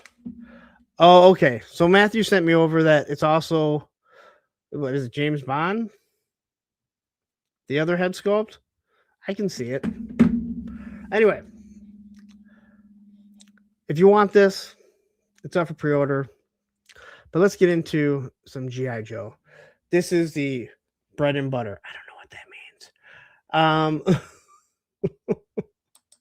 All right. So on the action figure, I don't know, what the hell is it called again? I should have wrote it down. Adventures in Collecting podcast. This was their tease, and that is shebang. If you saw my Instagram post, I put Ricky Martin on here. I did not realize till I put the face on there that Travis Moody looks like Ricky Martin. So unfortunately for Ricky Martin, he has to know that he looks like Teabag Moody. Teabag. Right as we're saying it, Teabag. Gun Bunny. But anyway, I remember this character. I never had one. I don't even think I have a version of him in all of my collection. They are going into the Night Force. They said that this is not going to be the only Night Force. Or I'm sorry, that Zartan won't be the only Night Force. this is where they're starting to get out of some things for sure. Uh, Steve Martin asking, is Travis living La Vida Loca? He just might be. He just might be. But I would say go watch that. It's like an hour and 40 minutes with Lenny, Tony, and T-Mac. And again, they touch on a lot of things. They obviously don't talk about future releases, but I think it's a really good Q&A just to get an idea. I know people are going to say there's just softball questions. Yes, that's what Hasbro does, right? They only allow you to ask certain things. But I think that there's a lot of information in there that they kind of talk about, that we know that certain things are going to be coming. They've talked about things. Let me mention, because I'm in the way, actually, this picture here is brought to you by 3D Joe's. If you're not checking out 3djoes.com, you should be. This is where I got the image from. I put that there so there won't be any question that I'm not giving credit. And unfortunately, I'm right in. I'm right over it. But they do talk about some stuff, and we're going to talk about that when we get once we get through what's coming up next. So this was the name only reveal, which probably means we're going to be getting a lot more Ninja Force. Obviously, Slice and Dice are already here. Ninja Force. Ninja Force, what's his name? Zartan. So just be prepared that we're going to get all versions of the G.I. Joe A Real American Hero line. And I'll say that one thing that Tony said, because they asked like if there was something that they found out this year that kind of makes them happy or whatever, and they said we found that we can create new characters like the Grim Viper and the Ghost Viper, and people will like them. We can create new figure that some people will like, and that is what this line has sorely been missing, is new characters being brought into it. They can't live off the 80s and now into the 90s. But all right, so last week they dropped these. I believe we talked about it on Circle of Jerks. I'm not sure. If you're not checking out Circle of Jerks every Tuesday at 6:30 p.m. Eastern Standard Time over on Goldilocks Reviews, you should be. I talk almost as much as I do here because I'm on it the whole time. So anyway, we do get the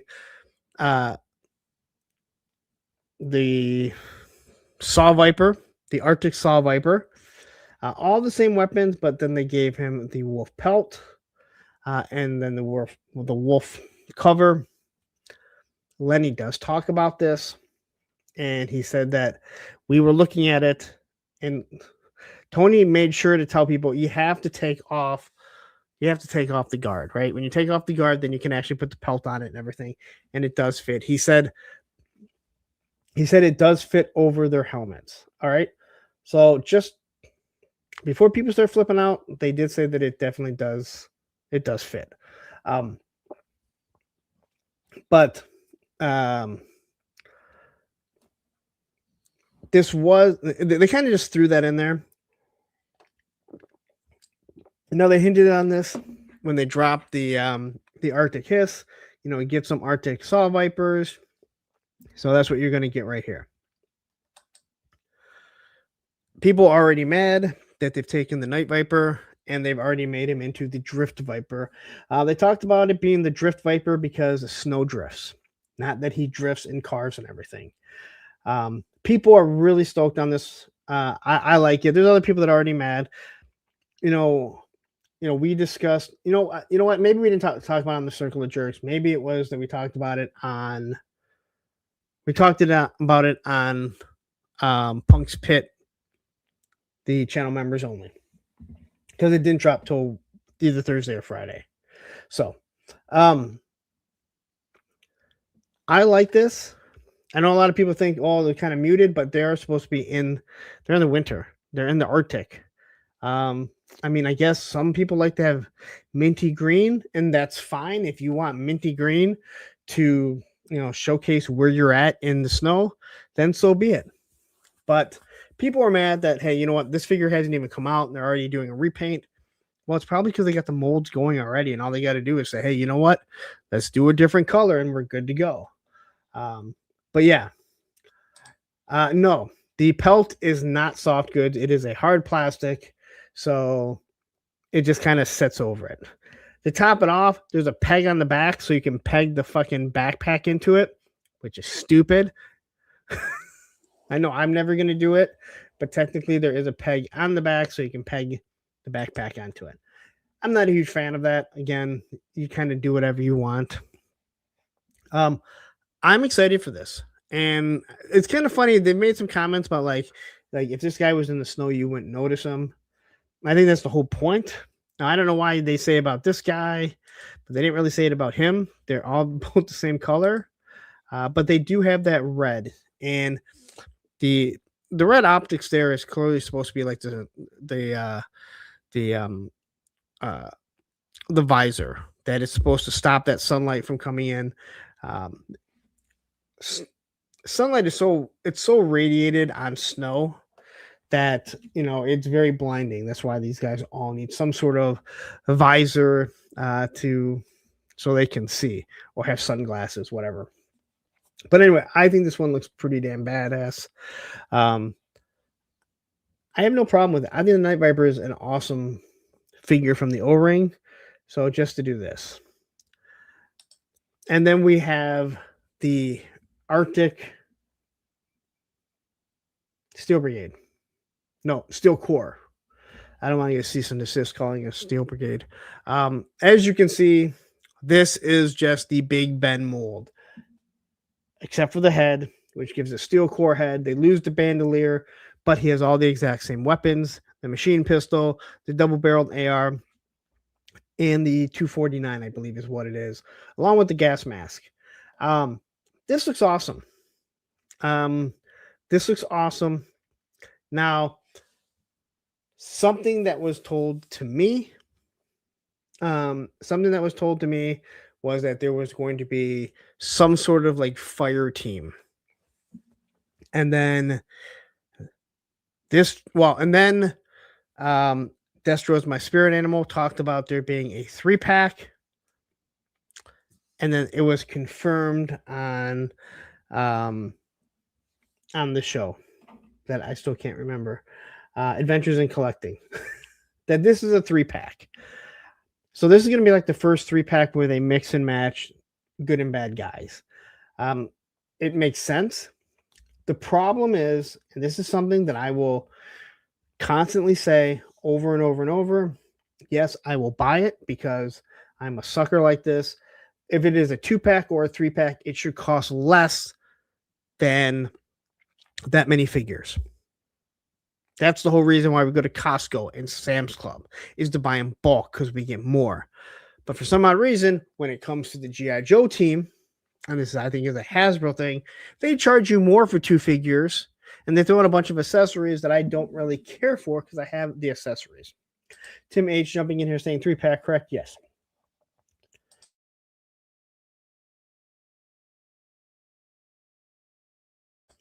Yeah, it is it's a 3-pack. So this is how you're going to get your troop builders. Because they wanted to have troop builders.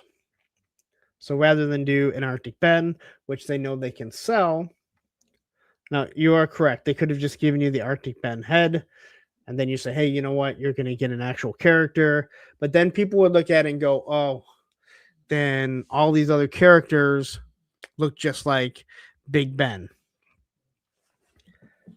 I think they know that they can sell more like that if it's an actual character. Like a main, not even a mainline release. Steve Martin says $80 price. My guess, $100. And I say that because when the figures were $25, they were charging $90 for a 3-pack, which to me made no fucking sense. It shouldn't be more than $75, let alone $15 more than that. So with figures now being, $28 price point, I'm going to guess that these are going to be $100. And again, I have no knowledge of this. I'm just going on what I've already seen them do. And again, I think it's bullshit. Because what's even worse about this is that the Marvel 2-packs are usually a little bit less. Now, that doesn't make any sense only because you're actually paying for a property. You're paying that tax for that, right? So why the Marvel can be cheaper other than they give you less accessories? Take away some of the accessories. I don't really care. But these should be less than the price of 3 figures combined. But they won't be because they haven't been yet. I hope I'm wrong. I'm hoping that you guys can go back and go, Punk, you're an idiot. You were completely wrong. But I'm just going on what I've seen in the past.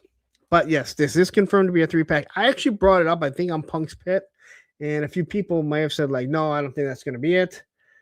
And that was only because of what I heard on Destro's My Spirit Animal and what I was told that there's supposed to be some sort of, support team.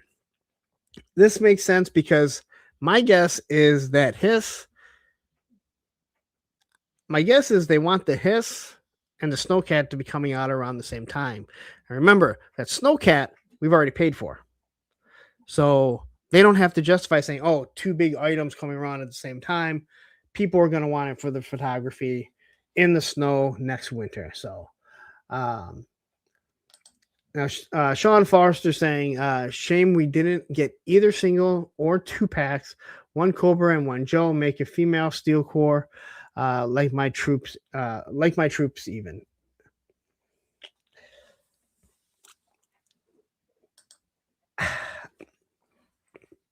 I can't get into their heads. Again, for me, you bring this down in price, you're going to have more people buying it. Now, somebody did ask, hey, do you think they're going to make just as many of these as they did the other ones? And Woody says, yeah, $100. Yeah, that's my guess. Someone asked, I think it was actually in the Circle of Jerks, maybe, said, hey, do you think they're going to make as many of these as they did, the fire team? They have a good judgment now because they can judge and say, hey, this is how many Snowcats were ordered. This is how many of Arctic Hiss were ordered. You kind of combine them, say, okay, well, almost everyone that ordered both of these is going to want at least 1 pack. Obviously, there's people that didn't order any that are also going to order pack. There's going to be people like Woody who will buy multiple packs, but you don't want to go too much. Now, I see people already saying Rosscon. And again, you are more than welcome to play that clearance chicken. You know my feelings on that. I'm not a fan of clearance chicken at all. It's truly one of those things where, like, if I want it, I'm going to order it. I played clearance chicken with Marvel Legends stuff, but that's stuff that I'm like, hey, I like the way that looks. I don't really need it, but if I see it on clearance or on sale, I'll pick it up. That's because that's not stuff that I absolutely needed. So, but everyone's going to be different. If you're willing to do that, that's fine. There's a good chance that a lot of times if you play clearance chicken with the amount of stuff you might get on clearance or on sale, they might offset it if you miss something that you were hoping and you have to pay a little bit of an aftermarket. It may offset the price. I don't know. I don't do that. I see something that I like. I'm in a position that I can order it. I do it. Not everyone's going to be the exact same. Woody says you probably should never play clearance chicken with your main line. I would agree with you, Woody, but not everyone else would. But these are the 3 figures that were shown off. So on the show, Adventures in Collecting podcast, I watched it today and I just kind of scrolled over it. And there were a few things that they kind of hinted at. So, 44D 44D2 asked about he asked about the adventure team, and they said they have talked about it. Now it sounds like they really want to go deep into. They don't want to shift gears, but they want to make sure they add that whole legacy to it. I think they see that as like, hey, you know what? Firefighters, police officers, when they get to paramedics, doctors, all these first responders, like this is something that can sit on shelves forever, right? If you collect Marvel Legends, if you collect, Operation Monster Force and any of these other 6-inch figure lines, you can use firefighters. You definitely can use police officers. We've talked about this. I see that being something that they want to keep on all the time. All right. So I know they want to get into that. They talked about that. They talked about other G.I. Joe properties. They all kind of mentioned that they all agree, like, hey, most people agree that Renegades was one of the best, cartoons they made or actual TV shows that they made for G.I. Joe. And they said they've touched on some of them, some of the paint schemes, but it sounds like they might be willing to go a little bit more into it. Same Time Toy says Adventure Team better come with flags. I don't think they're going to do Adventure Team, and if they do, they're going to be a quick one-off. Just my opinion. Just my opinion. It doesn't sound like they're too keen on it. And remember, Hasbro is in the business of making millions, not thousands. So when someone says, why can Operation Monster Force or Big Bad Workshop, why can they do it, but Hasbro can't? Because Hasbro doesn't want to make a few $1,000s. They want to make millions, where an independent company might be happy making, hey, we made last year $30,000 on that. Hasbro is going to look at $30,000 and be like, wow, we lost money. That's how they look at things, even if they have so much of the mold in other people's minds. And again, I'm not saying I agree or disagree with it. I'm telling you how a corporation works. And you guys all know this. So they talked about that. This was one. They talked about the other stuff. And if I remember correctly, I believe it was Tony that kind of hinted at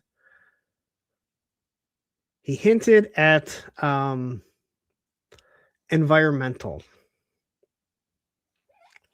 I have a feeling that we might be seeing some sort of environmentalist. What were they called? I forget what they were called in the Real American Hero line, but I think that they may be trying to test the waters with the EcoForce. That's what it is, EcoForce, right? I think they want to touch base, see how that works. See if that, because they talk about the colors and everything. I'm not a big fan of that.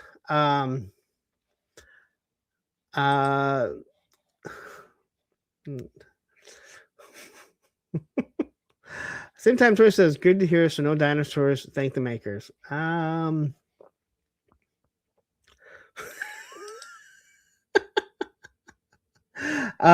Yeah, no. Don't.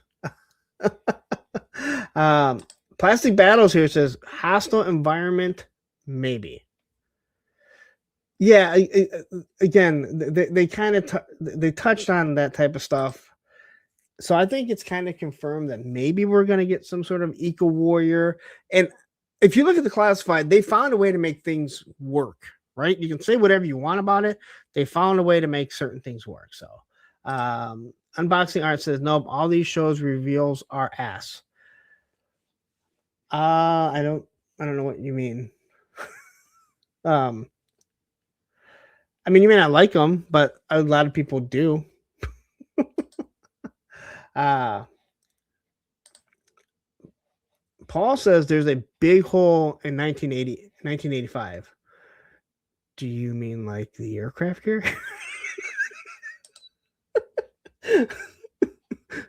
Are you talking about the USS Flag? A giant hole. Unboxing Art says, I want them all except the new snow figs. I like them. I mean, I'm a completist as of right now, but I actually think they look good. I'll tell you if I don't think something looks good. I know some people might not believe that, but yeah. Airtight. I'd have to look at them. I'd have to look because I don't know my years. I'll be 100% honest. I know 1985 for one specific reason. Airtight would make sense because of the other figures that you see kind of being made around him. But I actually don't remember that actually being mentioned to me. Dan Olton jumping in here. Maybe they will cross over EcoForce with Jurassic Park. Maybe. Jake Anderson jumping in and said, I wish they made a 3-pack of Red Shadows Troopers. Again, they want this line to go on forever. I'm just going to say that. Like, they want this to go on forever. So, quickly, I do want to mention, some of the things that were kind of mentioned on, Destro as my spirit animal. He supposedly this person said the water moccasin is ready to go. That is not what I have heard. And like I said, somebody reached out to me about that, asking if I had seen this, and I chatted with him a little bit. And this is a guy that is in the community, and I've talked to him and hung out with him at shows. He said that what he heard was they're a little reluctant to do that right now. Not that it's not going to be done, but a little reluctant to do it only because the price of the Arctic Hiss is, their word is going to kind of scare some people off right now. Once again, if you haven't ordered an Arctic Hiss and you're kind of on the fence, just order it because you can always cancel it. Remember that. You're not being charged until it's ready to ship, and they normally will let you know when it's about to ship, right? Is that what they do with the Sentinel? Actually, I don't know. I think people were bitching about the Sentinel. I'll say this: if you pre-order anything, you shouldn't complain when it hits, because the fact of the matter is, you should have put that money aside. You should put that money aside, because you're going to get charged for it. All right, so just don't complain when you get hit with it. Make sure your stuff is put aside so it's all taken care of. Jake Anderson, I hear you, Larry, but I'm not going to be around forever. You don't know that. I mean, no one in the history of man has been around forever, but you don't know that. Unboxing Art says they should have done a Thunder Machine instead of a dumb Arctic Hiss.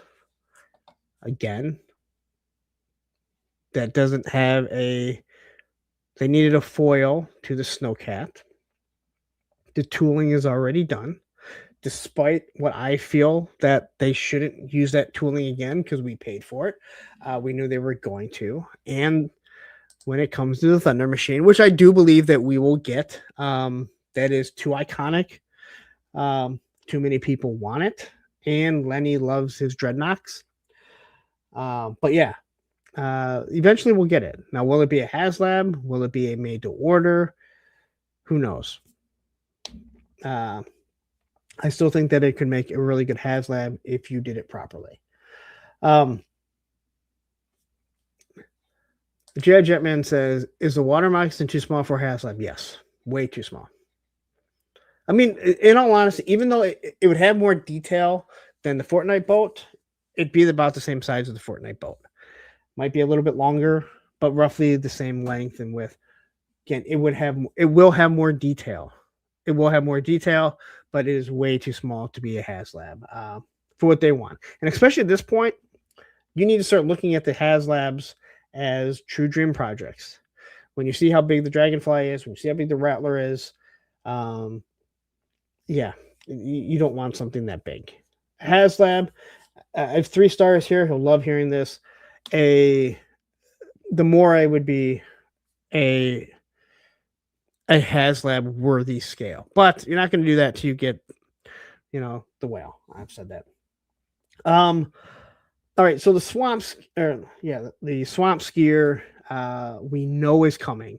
Now, supposedly, they're saying that the swamp skier and the little trike, or shall I say, the big trike, one is supposed to come with Heart Wrencher, and one is supposed to come with Zanya. Now, I'm gonna let you guys in a little secret, and I don't think there's a fucking secret anymore. Heart Wrencher was supposed to come with Night Force Falcon. That was told to specific people when they had, I believe, Lenny and Tony on. Like, they let it slip, or they told them. Heart Wrencher was supposed to come with him. Somewhere along the lines, they decided that, hey, you know what? We're going to throw Quarrel in there rather than have Heart Wrencher. Then it was a whole Night Force themed pack. But Heart Wrencher was already confirmed quite some time ago. So I'm kind of surprised it has taken this long. Everyone, from everything that I've heard from multiple people, they're not Dino Riders or whatever it is. The Dino thing is real. I don't know how they're going to make that work. Everyone absolutely loves their animal companions. G.I. Joe is crazy. I like the military aspects, but let's be honest, people absolutely love Raptor, and they love Crystal Ball, and they love the Ghost Viper, right? They're going to try new things. They have to try new things because they need kids to gravitate and grab this shit. Kids are not going to buy a HasLab. So I'm only mentioning this because it was already kind of talked. It's already been said. So that is something that I had heard. Yes.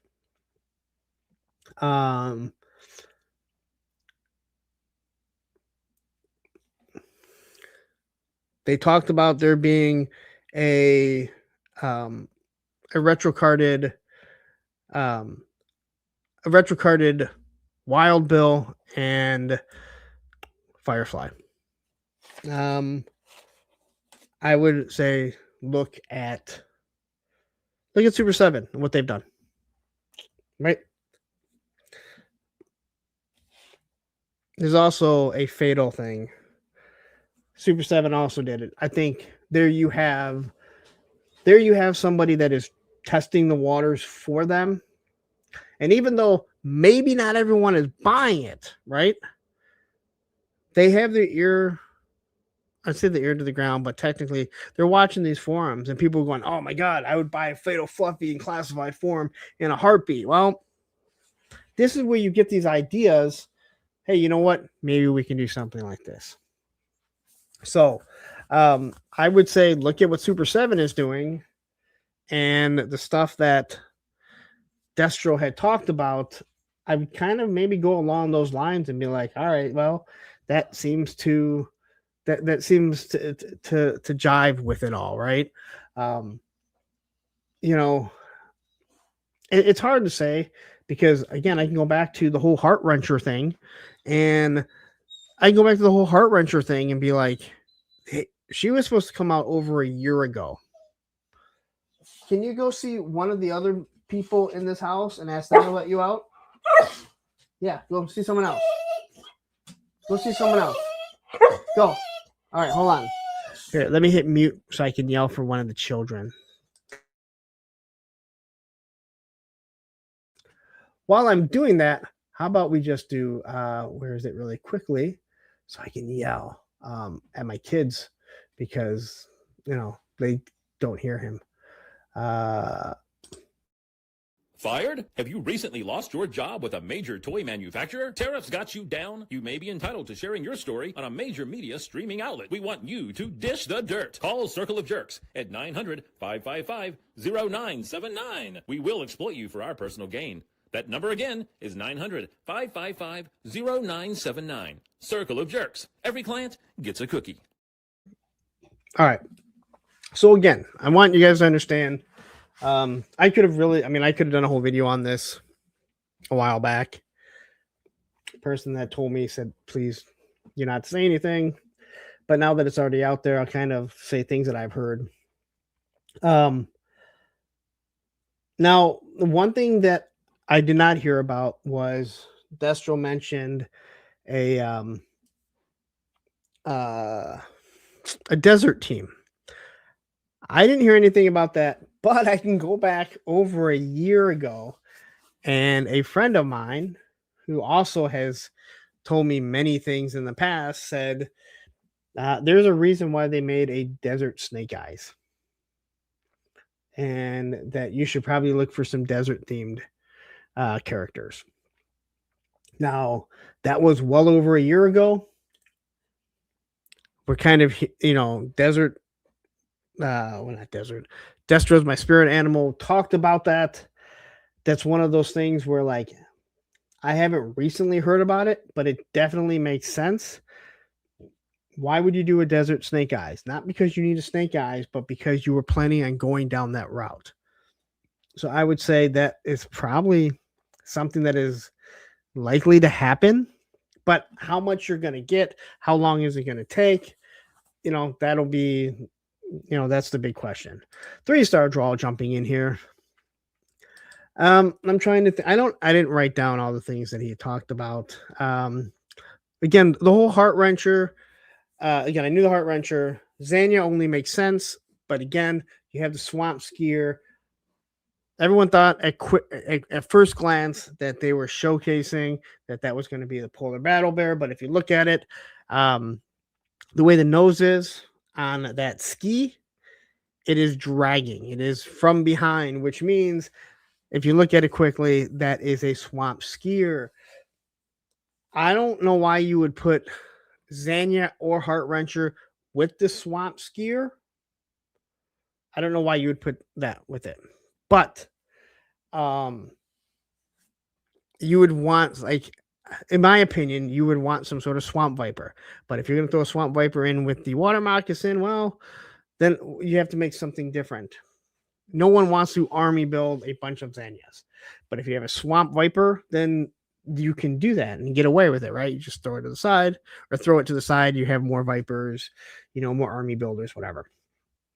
The trike thing, I don't know. I have not heard anything about that. So I don't know. It's not something on my list. I have a 3D printed one that I think it looks like shit. Actually, I think the 3D print, like my buddy, he did a good job, but the thing is, it's way out of scale. It fits Road Pig wonderfully. So yeah. And then again, this is the big one. Oh yeah. So hold on the new Sergeant Slaughter and Mercer is in Desert Camo. You're right. I didn't even think about that. Now, and that is, you're absolutely right. I didn't even think about that. Gun Money. Josh, you nailed it there. They had already announced that they are going to be doing the other 2 Renegades. That is supposed to be a 2-pack. Makes sense because you have Sarge and Mercer in a 2-pack. So you're going to get, I don't even know what the other 2 guys' names are. That's going to be a 2-pack. That makes sense. But again, they already announced that they were going to do that. Those are those things where, again, if they would have done a 3-pack of, Buzzer, Ripper, and Torch, people would have bought it because they want all of them. What was the biggest complaint when it came to Zaymot and Tomax?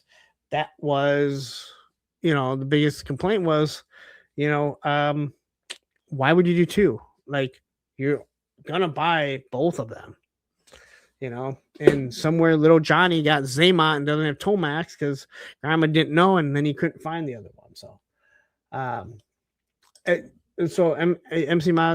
MCR Mazda saying Dreadnoks Army Builder Prospects. That would be a good idea. That'd be a good idea. A bunch of different heads that you can kind of throw on there. Maybe make it so the heads will fit monkey wrenches, face mask or whatever it is. Brandon R says Taurus and Red Dog. Thank you. And War Chest here says, I hope not the trike. I would rather just see damn motorcycles, even if it's just the Punisher one from Marvel Legends. They cannot do that. They cannot use anything from Marvel Legends or from Black Series. Those are owned by Disney. That's the problem right there. And I don't think they would do something just very generic, but I guess they could. But the problem is that they want to sell vehicles with a figure so they can number it. I know a lot of people would have been happy to buy a Ram cycle just for $20 and not have a figure. They know that. They're able to get you the other way. That was another thing on Adventures in Collecting. Somebody asked about weapons packs, and they said they are closer than they have ever been to doing it, but they're still trying to figure out how can they do it so it is affordable, available, and different enough from what we already have. One of the biggest problems is they've already given you the weapons for certain figures that you wanted. So it would have been really good at the early on to say, hey, you know what? Here's Roadblock's weapon. Here's Duke's weapon, but they already gave them to you. So I guess we'll see. John Battle jumping in here saying, Punk, they used the Joe's guns for the Punisher. No, they didn't. They are different. They did not. That Uzi is completely different. That is a Marvel Legends Uzi. They cannot use it. It is in the contract that okay, so this is how it was explained to me.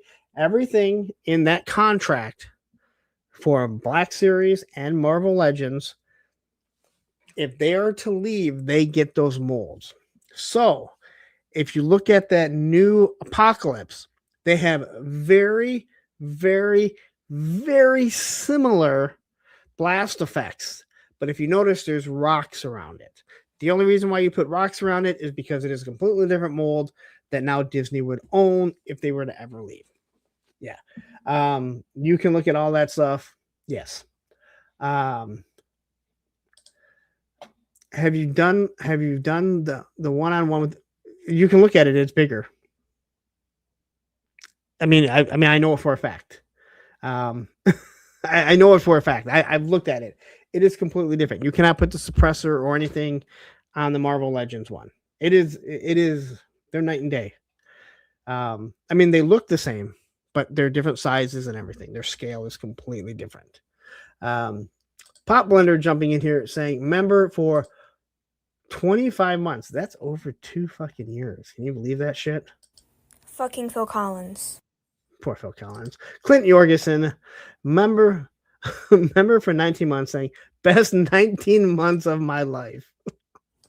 Fucking Phil Collins. I just love explaining. I just loved explaining to your wife how you mispronounce your own last name.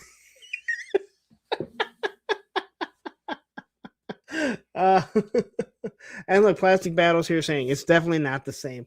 Again, it's an Uzi. It looks the same. But yeah. It says, damn you, Punk. Now I'm going to have... You can go check it all you want or not. I mean, again, I feel like you don't trust me when I tell you that it's not the same.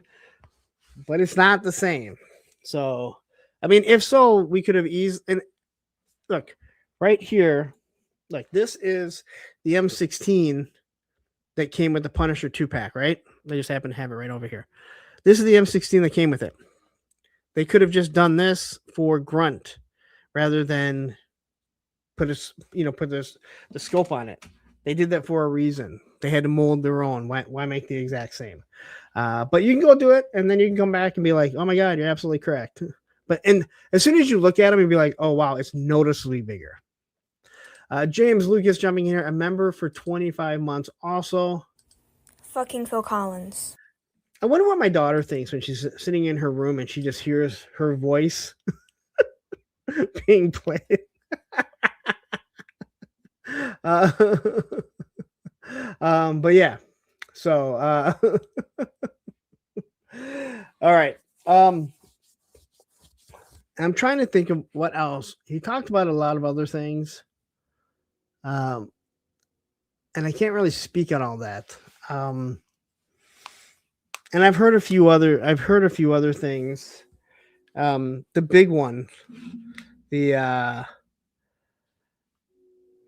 big one that everyone is wondering about is Destro and the Despoiler.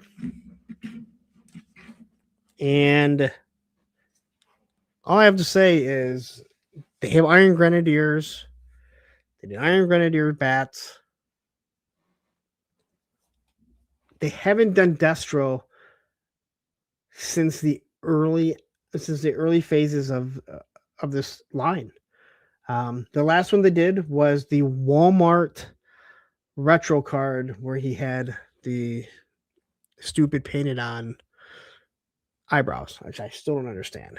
It's the exact same mold. Now I'll say this: that Destro is awesome, even though he has pin joints. It is a great fucking figure, but they haven't done one yet. They've done how many Baronesses, how many Cobra Commanders, right? It's time to do another Destro. They're doing Iron Grenadier. You can't really have the Iron Grenadiers without Destro.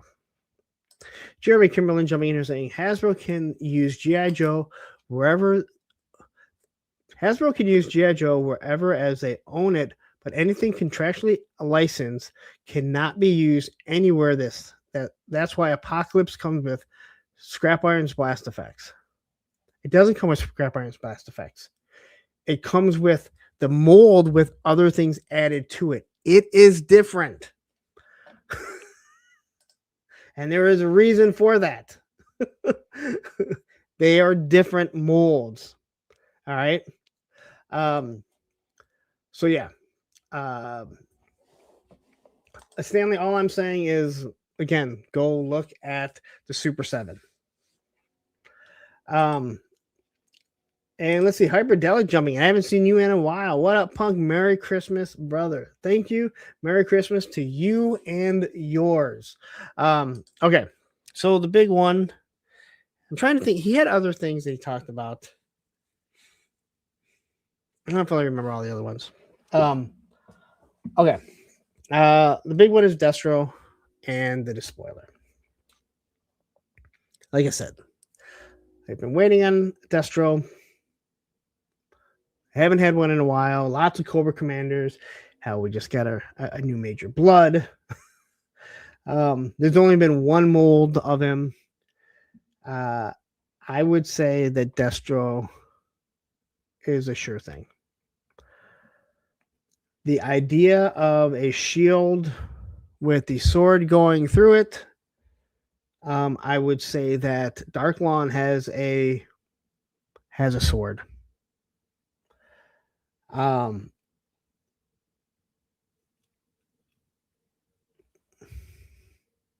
Lawn has two head sculpts. One looks like a yelling face. I'll leave it at that. He has two head sculpts. One's kind of like a screaming one. So, and then the Despoiler. I mean, again, let's look at Serpentor and the Air Chariot. Right, it's going to be roughly the same. That same size, maybe a little bit bigger because he sits down in it. It's not. I mean, I don't think it would be as big as a Skyhawk. I think we're all under the assumption that a Skyhawk is going to come at some point. So I would just say that we have the Iron Grenadiers. We have the Iron Grenadier Bat. We don't have a leader for them. I know most people will take Pimp Daddy Destro, but he is long gone. And we have Dark Lawn too. Yes, we have Dark Lawn too. Dark Lawn should have come with an unmasked, handsome face. Okay, sure, but I would just leave it at that. I would say that newer stuff like Desert Scorpion has soft goods. So maybe. And like I said, I think Destro and the Despoiler seem to be kind of hand in hand. I don't even own a Destro or Despoiler. I've never owned one. that is something that I need to pick up. They have one at Sergeant Res that I look at, but it's pretty expensive. So that is one of those things where, hey, you know what? I think maybe we'll see it, maybe we won't. But yeah, I would just say that some of that stuff on that list is stuff that I have heard. But again, like anything, they can switch things out. They change things. The Heart Wrencher is the biggest thing. I go back to the Desert Team. Again, I heard stuff about Desert Troopers coming quite some time ago. Again, you could easily have the tan clutch and then the tan grunt, right? Like, yeah, they weren't desert figures, but you can easily make them the desert and go from there. I'm sure there'll be something else that I remember. I did rewatch it. I watched his other video today where he talked about it. Now, again, I don't know where he got the information. My only thing is, again, the person that I spoke to, they specifically said, don't say anything about this. And kind of like with the full force, like they can't really discuss things until it starts coming out.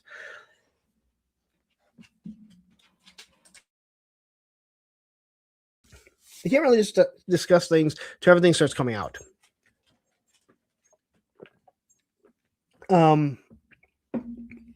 Because things change.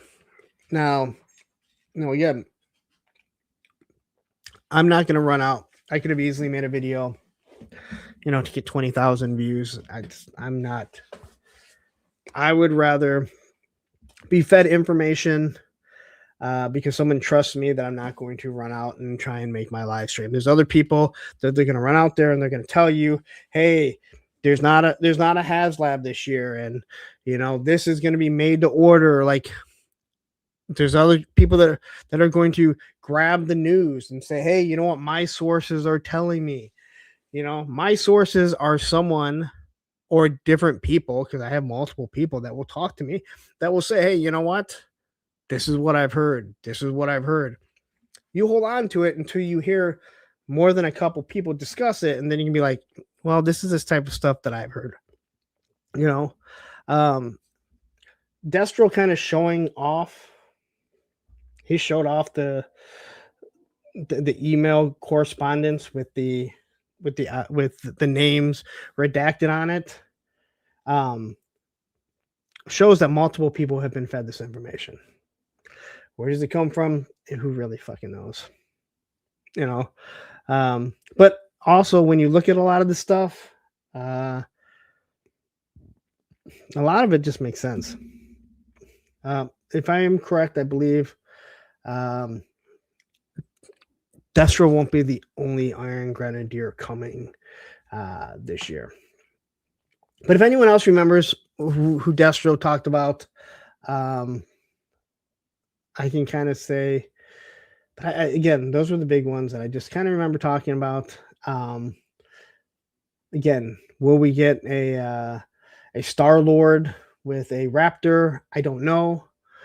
But from all intents and purposes, that harness is not anything that anyone guessed at. You will see something with very sharp claws, kind of like a Wolverine, but not a Wolverine, and maybe lived thousands of years ago. But anyway, we talked about it. I guess it's time to get to the thing that I spent a weekend putting in slides, turning slides. I even put names in. I feel like I missed somebody, though. I feel like Campbell sent me one, but maybe he just messaged me something else. I don't remember. This is why I asked everyone to send this to my email. Not everyone did. So if you texted me or you sent it over Instagram or Facebook, I did my best to try and get everyone's name in. But before we get into it, I'm going to quickly take a quick breather because I've been talking an awful lot.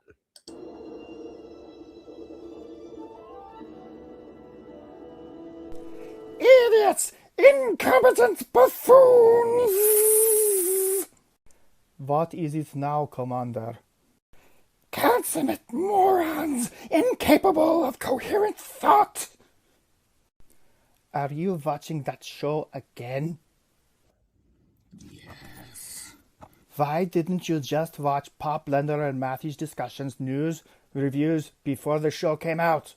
Whether you agree or disagree, the perspectives provide enough context to know if the show or movie is worth your time or not. Yes, I know. I will not miss another Tuesday at 10 p.m. Eastern, 9 Central on Pop Blender's channel. Be more than once a man by watching Pop Blender and Matthew talk about pop culture news discussions and reviews on Tuesday nights, 10 p.m. Eastern, 9 p.m. Central. And now you know. Televiper, be sure to hit like, share, and subscribe so we do not miss another episode, and hit that bell notification. And now back to Cobra News Now. Ladies and gentlemen, I have received word that our field correspondent, Scrap Iron, is on scene at Mars Industries, and he has interviewed a few eyewitnesses and forwarded those statements over to us as he tries to get closer for a better vantage point on the fire. So let's take a listen to these eyewitness statements and see if we can discover what has happened here tonight. All right, so I'm out here just ripping this mini ramp that's made by Mars Industries. Don't ask, I don't understand why they sponsored it. But anyway, I hear this huge explosion, and I hear all these people yelling and screaming that this thing's on fire, and they tell me to call 911, so I call 911. We got the ESU police here, and we got the firefighters, and wait a minute, don't you work for Mars Industry and the Iron Grenadiers too? Oh yeah, that's a wicked fire, eh? Good bonfire for burning the moose on. Kind of reminds me, it reminds me of the one that we did at Justin Bieber every year at Stratford Festival. Just as much smoke, big flame. We do that to keep Sasquatch away. What'd you do yours for, eh? Yeah, how you doing? I was walking down the street, hanging out, minding my own business. About to sit down on the park bench here and just enjoy my meal here. I got a nice little delicious lunch made by my wife, my lovely wife. She's a great cook. Sometimes not the best, but listen. We all suffice, right? And I'm sitting here on the bench about to open up my lunch box after a long day of working with construction workers. If you haven't noticed, I got this hard hat on, right? And I'm sitting here chilling. And next thing you know, I smell burning. And I go, what is that? And then the explosion, the loud, boom! I'm like, oh, what the hell was that? What's going on here? You sound like Aaron Judge cracked a home run. I'm freaking out. I look up, and Mars Industries is on fire. And I'm like, yo, what the hell is this? The building just blew up. It's on fire now. And no one can have any answers. Nobody has any answers. Next thing you know, the fire shows up. The cops show up. Nobody knows what's going on. But damn things for sure, that building blew up. Now listen, I ain't no conspiracy theorist, but I'll tell you this. The owner of that building, he wears a metal helmet. Who's wearing a metal helmet? Just to do business. Something don't smell right. You understand what I'm saying? That building, that was an inside job. You can quote me on that. Thank you for having me on the news. I've never been on the news before. This is fantastic. I appreciate you. Thank you very much. And before we go, I want to shout out some people. My man Shane, my man Woody, my man Mike. I appreciate you all. Take it easy, guys. I appreciate you. I'm on the freaking news right now. This is fantastic.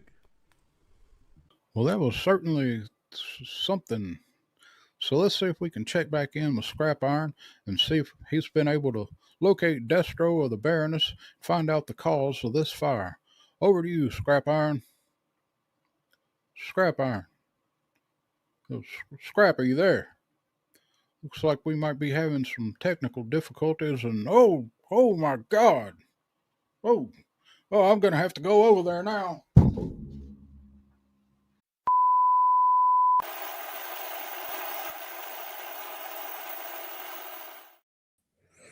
Guy that wears a metal mask. I wonder if he has a vehicle with him. I don't know. Maybe we'll find out later on in 26. Anyway, the topic. If anyone is here and they're like, wow, what was your fucking topic? Well, I kind of want to just kind of get people involved. And I said, hey, you know what? If you have any childhood photos of Christmas, I don't want fucking birthdays and shit like that. I wanted Christmas morning, maybe what you got, Santa's lap, anything like that. I wanted to make it fun. I like to get you guys involved. I discussed this. I don't know why Santa's head is sitting so high right now. But I want to get you guys involved. Again, that's what makes this channel what it is.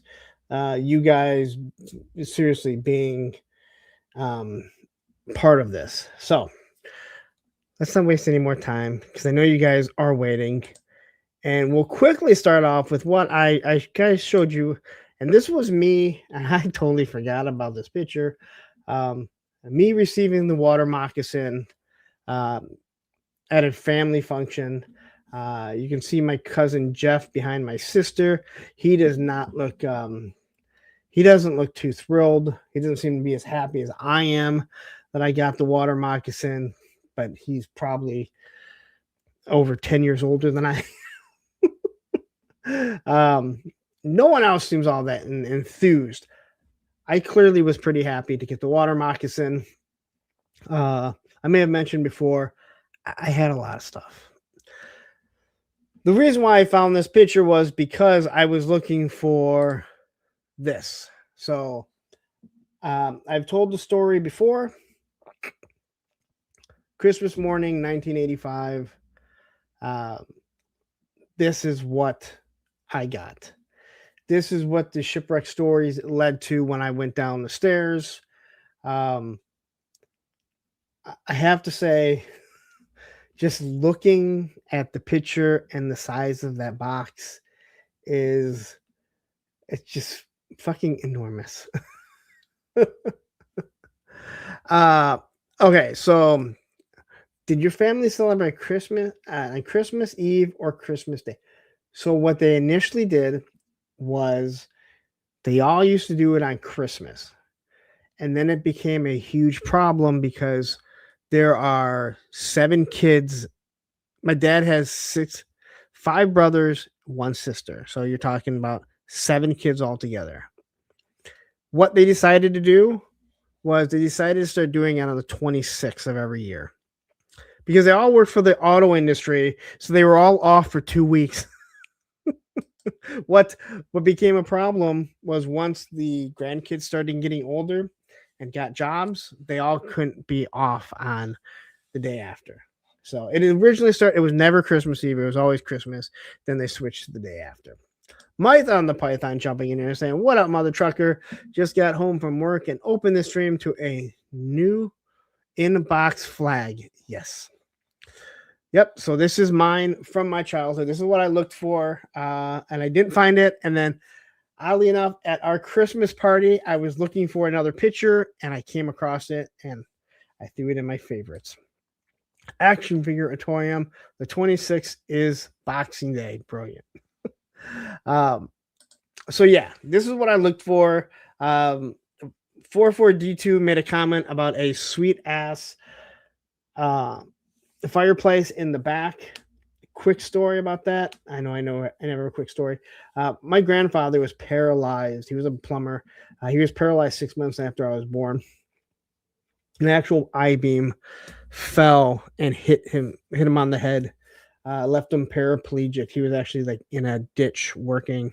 That's why he survived. But before that, he lived in a condo and you didn't pay for gas. And this was a gas fireplace that he installed. He was making it so it would route into all of the vents. So he wouldn't have to pay for any type of heating during the winter. Unfortunately, it never worked. But when I lived downstairs and when I lived in the basement, I was always nice and toasty. So anyway, quickly, same time says, you all saw what he did over the water moccasin. Imagine what he did when he saw the flag. Didn't you have the flag at one time? I'm assuming you probably did the same thing. No, this is okay. It says, "I'm loving old wood burning heater." This is gas. That is a gas fireplace. Yes, that is a gas fireplace, but it does have like logs in it to make it look like it. All right, you guys don't give a shit about this. This was mine. So let's get to the first person, and the first person is going to be a 3-star draw. Now, I feel like not only did he send these pictures over because of what I asked, but I don't think that I didn't realize that you have the same Santa Claus in the back. Now, these Santa Clauses, I told you my grandmother used to do, she did ceramics. So all the daughter-in-laws, and I think her daughter also, would go over and do ceramics in, in the basement and everything. We have Santa Claus and Mrs. Santa. Or Mrs. Claus, Mrs. Santa. Santa Claus and Mrs. Claus. Now, everyone has that stupid tree. Other than my family, Darren, I have never seen someone else with the Santa Claus. Now, I know it was a mold and people obviously have it. I've never seen another one until you posted this. So I don't know if you did that on purpose. I'm assuming you probably did, knowing that I would notice that. Or maybe you wanted to see if I would notice it. But anyway, this is 3-star draw. And I can see right there the whale. And here he is getting the Rattler. So what I don't see is the Moray, which he loves so much, but I don't see this in any of the pictures. But this is 3-star getting the Rattler. That was an awesome gift. I loved my Rattler. I absolutely love the Rattler. And Pop saying, I've seen that picture. Well, probably because you were there that morning. Because this is Pop Blender. I assumed he'd be in a Bucky's costume, but this is Pop Blender and 3-star. If you don't know that they are cousins in real life, just not YouTube cousins. They are real cousins in real life. So here they are. I'm assuming because Pop just he doesn't bother to follow directions and send me stuff. Darren had to do it all for him. 3-star says, I mentioned the Santa to you. I remember you saying that. Mom made it for me my first Christmas. It's the only Christmas decoration I put out. I have a Moray pick, but I'm in the corner of it. Again, I remember you telling me, but I'm just saying, like, I've never seen, and I know other people, I know the Santa exists. It's different. Like, clearly my grandmother didn't make this mold, considering there was multiple ones. I just never seen, and I remember you telling me about it. So, all right. True Mr. 6. All the way from, I believe, England, right? He sent this to me. You can see the action force, so he's not from here. This is him and his brother. I love the fact that they are wearing the exact same shirts. If you know who True Mr. 6 is, I've had him on the show before. He hasn't fucking changed other than his hair is a little crazy. It's gray and crazy. Oh my gosh. As soon as I saw it, I didn't have to ask which one was you and which one was your brother. His face looks the exact same. But I don't know what Transformer that is in the background. Can anyone figure out? I thought it was Megatron at a quick glance. I'm like, that's not Megatron. I have no idea. It doesn't even look like one that I recognize. Yeah, Tony, I'm with you. Those Action Force, like that's a real Action Force shirt right there. All right. That is what Action Force should look like. And again, that looks awesome. And Joe Fan says the same thing. Cool matching shirts. But yeah. So popping his stuffed animals classic. Billy, I would too. And I have no connection at all. I have no connection to it at all. The Action Force. But I do, again, I think this has become, I've seen it so many times in my adulthood that I feel like I remember it from when we were kids. And Matthew says, looks like a twin Transformer. Is that one of the ones that you pulled back and it shot up and it flipped over? He says Dreadwing or Darkwing. Like I said, I don't know which one it is, but that's what he has in the background. So thank you to a True Mr. 6 for sending this over, Chris. Daredevil Dave. This here just lets everyone know I was not the only one that got the USS flag for Christmas. There were other kids that were just as spoiled as I was. There were other kids in 1985 that woke up and they received the aircraft carrier. All right. So it wasn't just me. Now, what the fuck he's looking for, I have no idea. All right. I have no idea what the hell he's looking for, but he's clearly looking far for somewhere. He's holding a football. Again, I'd be looking at the USS flag. Matter of fact, I know that morning I was looking at the USS flag. But yeah, this is his. I don't think he's put on a pound since then. He's still about that scrawny. So, K Dog Broadcasting jumping in saying every kid asked for the flag in 1985 for Christmas. You're absolutely correct. Everyone asked for it. Not all of us. Not all of you got it. He's looking for more toys. We got Sky Strikers as consolation prizes. And then you're like, where am I supposed to land it at, Dad? Yes, I thought that was the Tomahawk. It was easier to see your picture originally. This is always a little bit smaller. Yeah, I thought there was a Tomahawk. I didn't want to say it was a Tomahawk, and then someone would be like, that's not the Tomahawk. Here's the thing that I can say. If you got the aircraft carrier, and this is going to really piss off some people, if you got the USS flag for Christmas, you can probably bet they got some other big items, G.I. Joe wise, also. I don't remember what else I got. And remember, my birthday's 4 days after Christmas, so I can only imagine what else I would have gotten. Cressio Crow says he sees semen everywhere. That's just disgusting. And here he is with his camouflage stuff. So I'm just noticing. So this plane on the bottom, I'm just noticing it.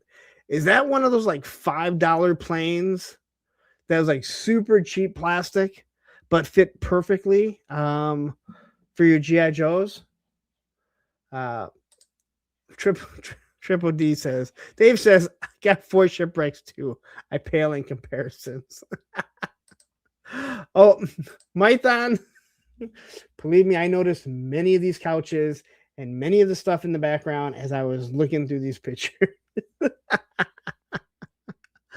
But yeah, but this plane down here, I feel like I had mine was a different gray. There's the Army Men tank right down there. But yeah. All right, so Plastic Battle says gay toys plane. No, we know that because when we talked about the Dukes of Hazzard and the police and like Roscoe Pico Train's cars, it was Ed, I believe, that said, yeah, that's gay toys. Nah, I can't make that shit up, right? Joe fan, yay, gay toys. That's it. Baldy says that couch was standard issue in the 80s.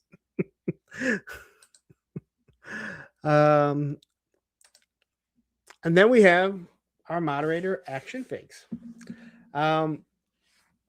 You can see that looks a little the same.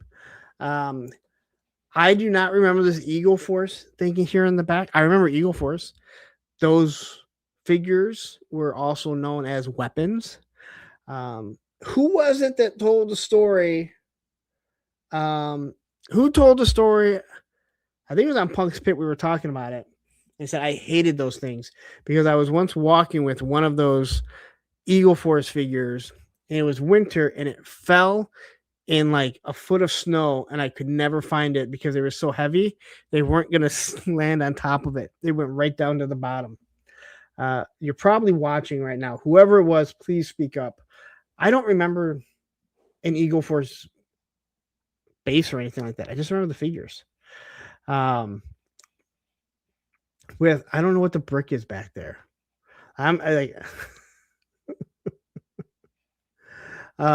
Okay, so Shane remembers Eagle Island. I don't remember that at all. I don't remember that at all. Oh, yes, the wood paneling. I believe there are a couple pictures of the wood paneling. I didn't want to say there was because it might have. I went through all my old pictures, and there's wood paneling right there. Yes, I saw this and I remember that. I remember that. Ed says, I have that tree skirt under my tree now. It's a fake cardboard fireplace.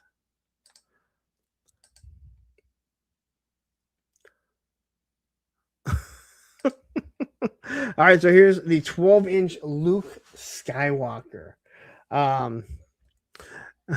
Action figure sold separately. Robert jumping in saying, all these pigs smell like cigarettes.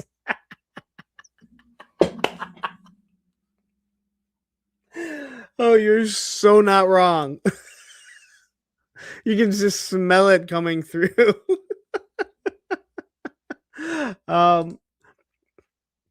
So I never had these Jeeps and everything. The Jeep and the van, but I do remember seeing them. And if I am correct, that is Stretch Armstrong that one of you has. I'm assuming this is Ed and his brother. And is that the Kraken from is that the Kraken right there, Ed? I know you're here right now.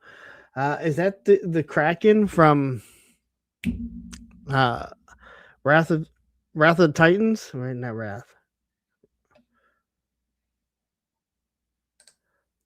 Oh, that's a bad guy from the Stretch line. Okay. It looks like the Kraken from whatever that thing is. Yeah, the Jeep Clash of the Titans. Thank you. Wrath of the Titans was the remake or the sequel to the remake. No, that's the other. I didn't realize that. Yeah, this Jeep, I feel like this is one of those ones where you walk into an old hobby shop and you'll see one every now and then. And as I said, my moderator, not all of them can count all that well. So that looks like the A-Team van right there. Am I correct? This A-Team? If not, it is a van that looks awfully like B.A. Baracus's van. So Ed shot some or sent over some pretty good pictures. Again, looking in the background is half the fun of this. But yeah, this is actually pretty cool. So yep, A-Team. You just can't. I guess I can. I guess I can read the A-Team right there. The glare is just really big there. Oh, it's a Stomper. The A-Team. Oh man, I didn't realize there was a Stomper set. Man, I love Stompers. They are so expensive now, but if you remember, not Hasbro, McDonald's used to have Stompers that weren't battery operated and they floated. And living in the condos, we had a pool across the street and they had gutters, and obviously water was always flowing through the gutters. And man, those Stompers, you could just put them in there and they just you'd race them against other ones and play in there. A lot of fun.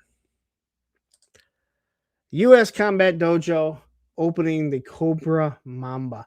I don't have a Cobra Mamba yet in my hands, though I will at Joe Fest. I thought I turned this. I thought I rotated that. What the hell? So anyway, U.S. Combat Dojo. I think he was the last person to send something over. This should have been turned. Actually, it was turned. That's why it's stretched the way that it is. But that is the Tactical Battle Platform, which I just recently did a classic review on. So go check it out. You can look at that old chair. That average old chair had to have some sort of blanket over the backrest, right? I can only look at this on the side so long. Evil Dookie sends me this. What a cute little sweater. He reminds me of that old Ohio State coach, Jim Tressel. The same ugly ass colors. Sorry, Evil Dookie.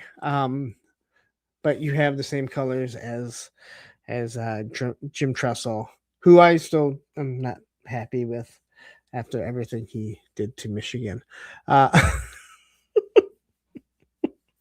here's Evil Dookie. I think every single one of our family members had some sort of wood table like this. I can't tell if that's a little sister or cousin in the background or just an evil looking doll that is attacking a family member that's on the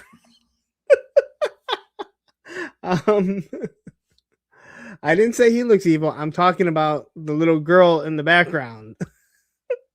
The little girl in the background looks like it might be an evil doll that is attacking whatever adult that is. Well, Tony says Dookie saying thanks, Mom, from my heart, or he's singing the Pledge of Allegiance. Yes, wood everywhere. Killed a lot of trees back then. And then I became a skateboarder, and then I started fixing copy machines. So I just go through wood like crazy. 44D2 sent this over. Is this some sort of Tyco electric trucking set? I don't remember this at all. But I want to say I really, really appreciate the guys that sent stuff over that aren't always in the chat. It tells me that a lot of other people just love to watch and listen. They may sometimes make comments. I don't want anyone who's listening. There's 72 people watching right now. I don't want anyone that's listening to feel excluded, like, hey, I can't jump in and chat with you guys. I'm an outsider. And that's part of the reason why I do stuff like this, because I want you guys to feel like, I want you guys to know you're part, not feel like, I want you guys to know you're all part of this community. But yeah, Matthew, I believe you are correct. Those are some sweet ass Nike shoes with some baby blue swooshes on.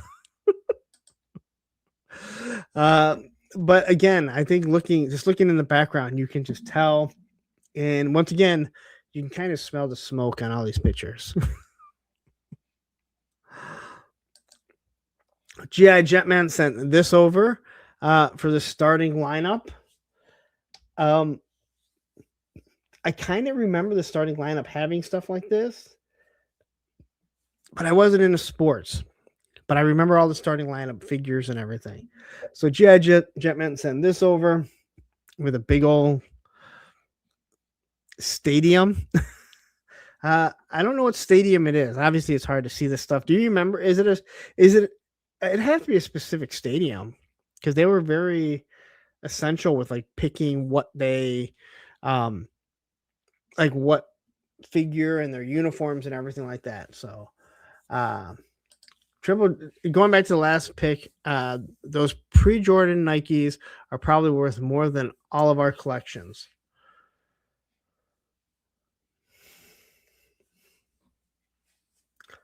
Possibly. I can say that I have all my vehicles down just for my classified, and because I have all the Christmas decoration up, and I've had to move them around, and I quickly did an inventory, and I'm like, this is like $1,600 right here, and it's not even an eighth of the collection, and that's just classified. So Wrigley State, is it Wrigley Field? I mean, if it's Wrigley Field, it shouldn't be called stadium. Either way, And then here's another picture of him, and he obviously has his pajamas on, but it's that chair in the background, right? Everyone had a weird, not a weird, they weren't weird back then, but an ugly ass chair or couch like that. um, man, I like seriously, like I'm not sure who was thinking, hey, this is good style. You can look at couches now and be like, hey, you know what? In 50 years, no one's going to look at that couch and be like, what the hell were we thinking?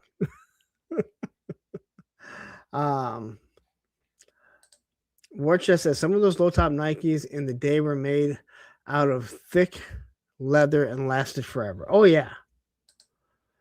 And yeah, more paneling. More paneling. And here's one of them like, I feel like this was too small and it's like making your arm stick up. I wasn't sure, Jetman. Look at the clock in the background.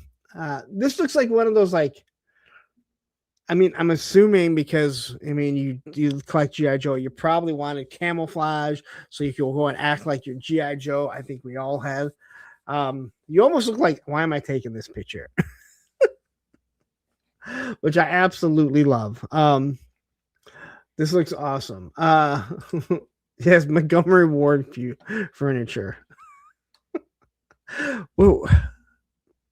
Oh, I was with I went out to eat with my daughter and my ex a couple weeks ago, and she was talking about something across the street. I go, where Monkey Ward is? She's like, what? I go, Montgomery Ward. That's where was that? She's like, I don't know. I didn't live here. I'm like, yeah, Monkey Ward used to be there.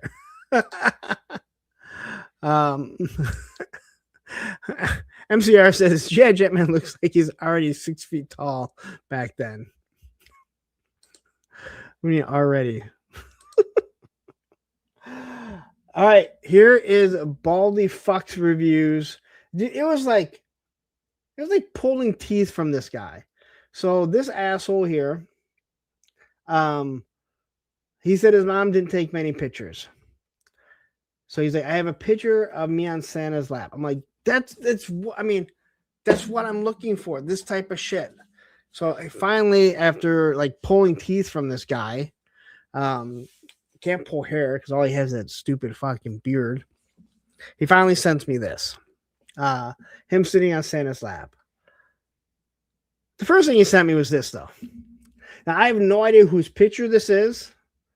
I don't know why he has a tiny arm or a full beard back then, but he sent this picture. And I think he was getting aggravated with me because I'm like, dude, you're the only one that hasn't sent me a picture. Can you just find some sort of picture? And nothing at all. And then Jeff sent this. And now, when I had Jeff on Thursday with a friend, he discussed a lot of stuff. How he never had G.I. Joe as a kid, and because his parents wouldn't let him. And then he said, and then I realized that,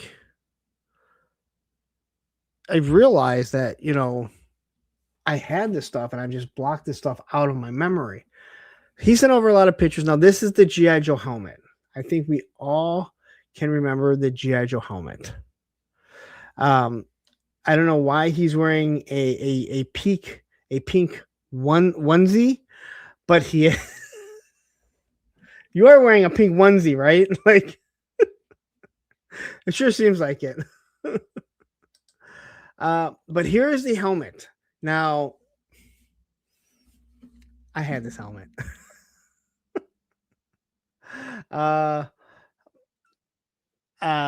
Yes, I had this helmet, and it was one of those things where Don't let someone hit you in the head, like even knocking on it, because it hurt because that ring that you went around your forehead, it just kind of dug into your forehead. So I remember the little Christmas stuff here, or the not Christmas, uh, this car thing, the carport. But look, here we have the mini tank with Flint in it. What car is that? Like I was gonna say that's Mask, but that's too big for Mask. That's Smoking. Is there Smoking in the Bandit? But yeah, that. Oh my god! You know what? I didn't see the Pound Puppy. Like it blended in, and it has the little mark right there, the little Pound Puppy mark right there. I didn't even notice the Pound Puppy. Holy shit, dude! Alice and Troy jumping in and say, you shouldn't let someone hit you in the head, even if you aren't wearing a cheap plastic helmet by Hasbro. Well, I would agree, but as kids, you know, we wanted to see. And that says that's a gay toys car. Is it really? I see. I remember because I remember the Dukes of Hazzard one being so much bigger. And then here we have him actually with, which I have two of these. I have two shelves of these. I don't have one even close to being complete. That's the Humvee that they did. I don't remember the name. What's it called? The Hammer. But yeah. Yes, the parking garage. That's what it was. Yeah, I love that stuff. I had two little Hot Wheel ones too that they would open up so you take it over to Grandma's house. Sergeant Red's actually sold one a few months ago, or maybe in the summer. And I just remember looking at it like, man, I kind of want to buy that. Then Mendoza sends this over. Just sitting in a little wagon with the phone from Toy Story that kids still get that don't understand what is this? How is this a cell phone? I don't get it. This looks nothing like anything you guys have, Dad. But sitting in, sitting in the wagon, which is like super cute, and then playing matchmaker with Cupid's bow, and it looks like maybe he shot himself in the eye. Mendoza, are you here to confirm that? Did you shoot yourself in the eye doing that? And then is that another Stretch Armstrong in the box right there?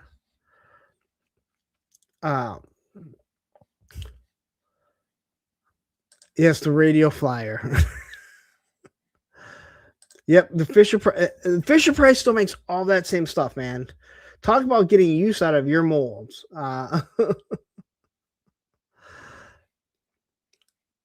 Oh, the icicle tinsel. Hold on, I gotta go back. So, my ex, Susan, is like, when we started dating and Christmas, she's like, there will never be tinsel on the tree. That stuff will be here for years. And I remember like when we had the fake trees at my dad's, and mom and dad's, like they always put tinsel on, and tinsel would still be there the next year because that tinsel didn't come off. So that is Stretch Armstrong. It looks like Stretch Armstrong. That's what I was trying to figure out. It doesn't look like it says it on it though. All right. And then we had Slimebone. He sent this over to me with his hiss. Is it a tank? Is it not? I don't know. All right. We're just going to call it the hiss. The what is it? High Speed Century. This was the one when I saw the couch, I went, oh my gosh. Seriously. How is it that anyone at any time in life said, you know what? This is style. This is what people want. People want a plaid couch that is like a scruffy, it's not even like a soft material. Mendoza quickly saying the bow and arrow and a Stretch Armstrong wax on warrior training here. Yeah, the couch is like, sorry, Slime Bone, but the couch is the star of your picture. But again, the hiss was always one of those, like, what a fun thing to see on the shelves. What a fun thing to get. But yeah. Clint Jorgensen says, worst part was when you had to move them. That is true. Yeah. Mython saying, dude, that is peak 80s couch. Unfortunately, yes. And here he is, this asshole, getting the assault copter, wearing a shitty football team, but getting his dragonfly, number 14. At least this quarterback is better than the one that has his same name. Actually, I don't know if this is a quarterback. Is that 11? Why did I say 4? It looks like 11, actually. I don't know who 11 is. But anyway, Tony's Figs. Here he is getting his dragonfly. And then here he is flying his dragonfly with his military garb on. Now, this is what's funny, and I actually told Tony this. So John from Top Fun Retro Toys, I don't know, an hour or two after Tony sent this to me, John sends me something, and he tried on some, I don't know why he even sent it to me. He's like, this is style. And it's like in these like military green sweats that are just way too small for him. And it was shortly after I saw this, and it made me fucking die laughing. I should have put it in there just to fuck with him.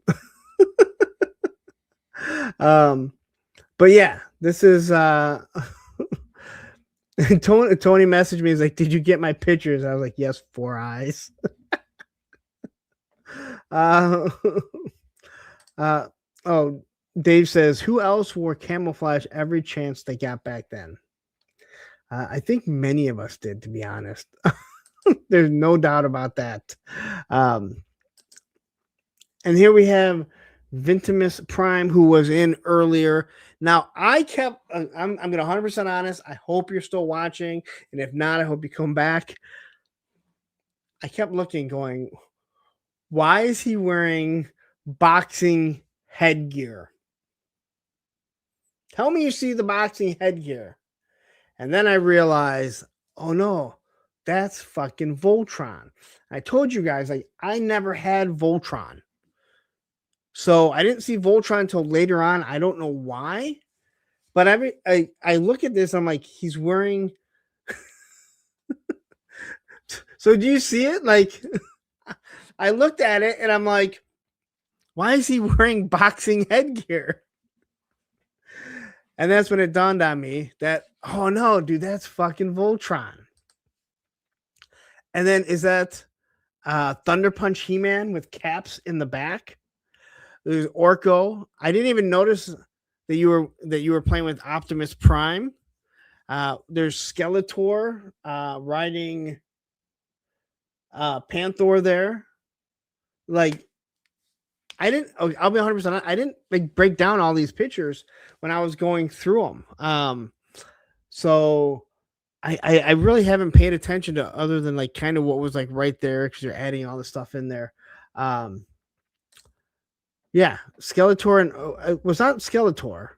It's Skeletor and Panther. So unless if that's, it looks like there's a Master of the Universe box behind him. So clearly, you were into all kinds. I mean, if you're wearing Voltron and you have Optimus Prime in one hand and you have Master of the Universe, man.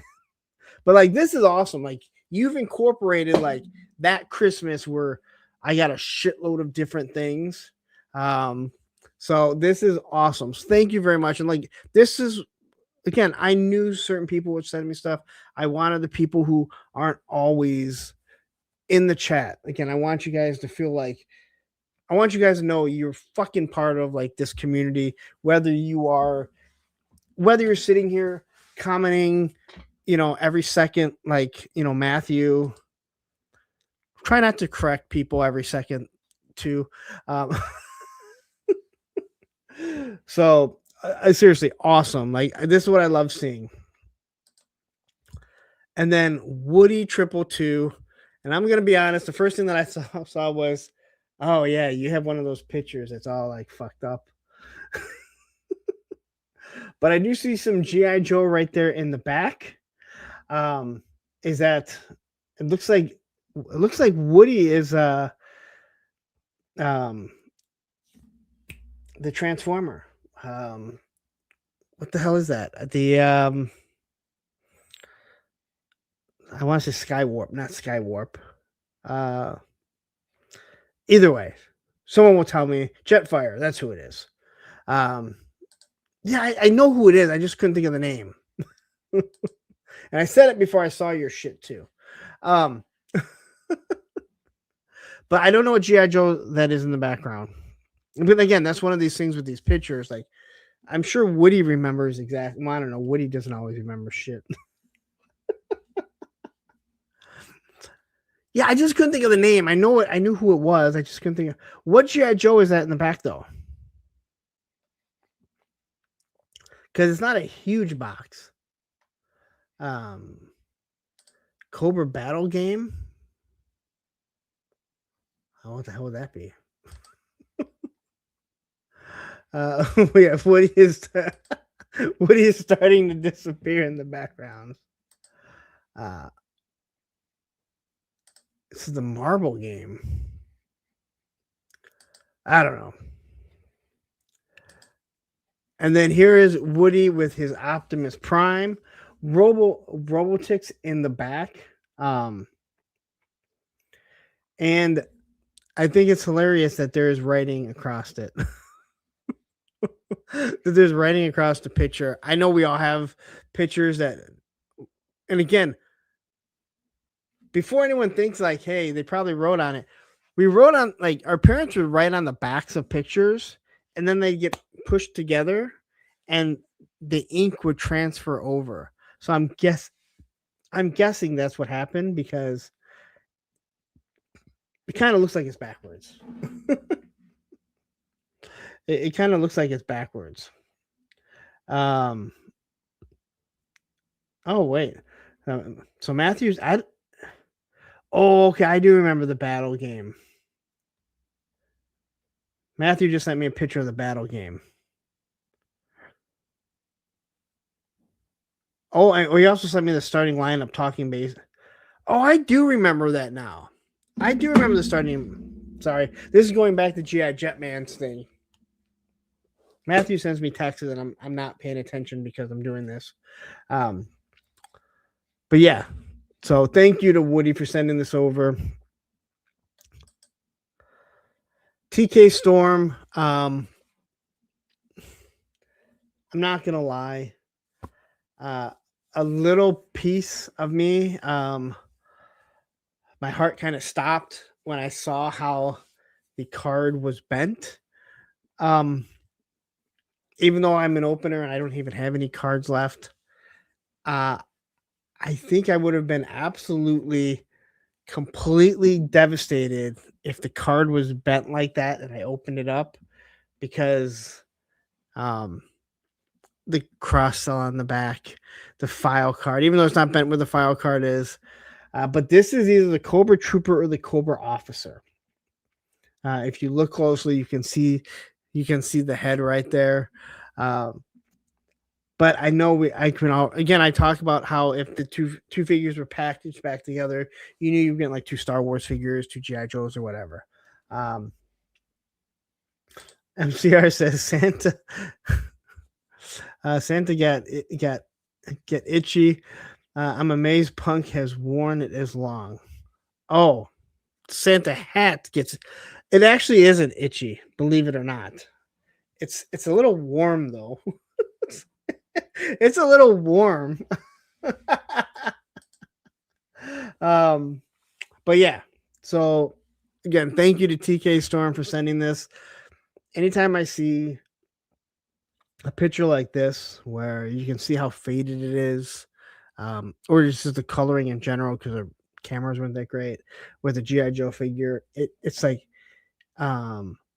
it's instant. It instantly takes me back to that time because it was such a good time to have this type of stuff and to open stuff. So this asshole, Action Media Toys, aka Terry from Circle of Jerks, who was just a recent guest on Thursday with a Friend. I think this is when Terry was about 3 weeks old, just like his son. This fucker got a lot of toys, man. Got a lot of presents here. I don't know when Terry started growing, but I'm guessing he must have been like 1 in this picture. And here he is opening up a big semi. Now, I gotta say, dude, I would absolutely love a semi like this that fit the O-rings. I always wanted one, again, for my G.I. Joe Real American Hero. I wanted one that had doors that open and you could actually fit it in there. Matthew says he looks like a jerk even then. He kind of does. And Tony, I think you nailed it. He said, look at this Hallmark card. This is like, you're absolutely right. This is like something you would actually see on a car. Like, this is a perfect shot for that. Yeah, that's like a perfect shot. I'm with you. So yeah, like I always wanted like the semis, and they always made stuff that like were the size, of a Real American Hero, but you can never sit them in there because they weren't designed. So I always hated that. Mython the Python. So these ones came over after he was on Punk's Pit. So I was super happy to have him shoot these over to me. Oops. Mython says, my wife is watching and said he looks like a cutie. Has she seen him recently? Tune in tomorrow at 6:30 p.m. on Circle of Jerks over on Baldy's channel, Baldy Lock's channel, and then she can tell us if she still thinks he's a little cutie. Quickly, Jad Jetman says, Punk, I have to get to bed. I have a doctor's appointment early in the morning. Great show. Night, everyone. Jad Jetman, thank you. I'm so glad that your pictures got shown off before you had to go to bed and bounce out. Hopefully, all the pictures of anyone that showed them are here when I get to show them off. So thank you very much. Have a great night. Hope everything's well when you get to the doctor. All right. Here we have Electronic Battleship. As cool as Electronic Battleship seemed, what a pain in the ass it was to program everything in when you could have just said what it was. And it looks like we have in the background a Budo. And I want to say Shipwreck. That is not Shipwreck. And holy shit, look at all the figures. Look at this little spoiled brat, man. Holy crap, man. Don't ever say how much stuff I got. Look at this. Like, that is a box full of G.I. Joes. Stan, I honestly have no idea. And I have no idea.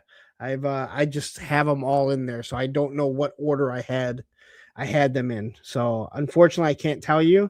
I can tell you that I am on slide 37. I have 59 slides. So yes. So I remember seeing this picture. And Mython, I thought, you know what? This is a great picture because no one will fucking say I'm spoiled anymore. Holy shit, dude. Like, look at this. And I can't tell if that's a real dog or a stuffed animal dog. Woody. Mr. Army Builder himself, Woody. Jesus, Mike. Holy moly. Stanley, hopefully you're able to stick around. Hopefully your phone doesn't die before. But they are in here. They better be in here. I put them in there. Tatsy got a dog for Christmas too. It's a stuffed animal. He's like, it's a stuffed animal. I got a real one too, but it's not in the picture. Look, Daredevil Dave had a fucking flag and a tomahawk in his fucking picture, and he's even like, what the fuck? Worcester says when you are that G.I. Joe rich, you have to watch your back. That is very true. So here's the Cobra Bug. I've never owned this. I think it is one of the stupidest vehicles ever. I know people have a love for it. I hate it. Would I buy it at a good price? Yes, because I don't own it. Mython says it's a stuffed animal version of my real dog at the time. But yeah, this is another great picture. Again, we're going to call him Mython the Spoiled Python. And here is Oz, the great and wonderful Oz. He said he was gonna end up sending me over some Motu. He said sorry for the loss of the viewership. I said I would just Photoshop G.I. Joe over it. And that's what a few people had asked. They're like, I didn't really get any G.I. Joe. I'm like, I want Christmas, like just whatever you did for Christmas, So here is Oz as a young lad and a much smaller lad than what he is these days. But yeah, here is Oz opening up. I can't tell what that is. Matthew, what is that? It looks like bagpipes. I can't tell what that is, but I can see that awesome decorative tablecloth that I think every parent, grandparent had that was just ugly ass shit. Yeah, Python the Spoiled Python. And you know what? There's video evidence of it now. All right, picture proof of how spoiled Python was. MCR says that's the skeleton dragon that carries Motu. Oh, okay, I'm seeing it now. I think I'm seeing it now. And then he sent this one. Now, what's crazy about this is this looks so much like what that Target 2-pack that you get the He-Man and stuff. Like the same type of box and everything. But I believe that's Ram Man smashing Skeletor. Now I don't know what age this is, but I just can't believe that Oz was ever that small in his entire life. Same time Toy says still got that tablecloth.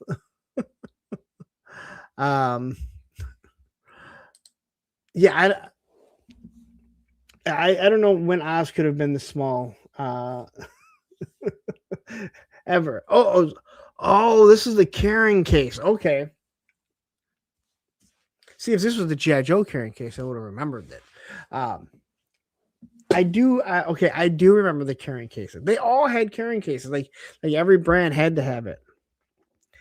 The G.I. Joe was still the best, but the Darth Vader one is top notch. And then they give you stickers to put the names. Like you're always going to put those figures back exactly where they belong. That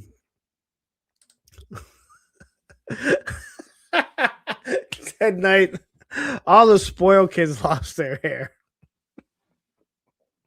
I didn't lose my hair. I shaved my head. although it's starting to thin. And then Oz sent me one of K-Roll. She looks pretty spoiled here. I mean, she has the Crystal Castle there, a pony with a horn. I don't know the names of it. Catra.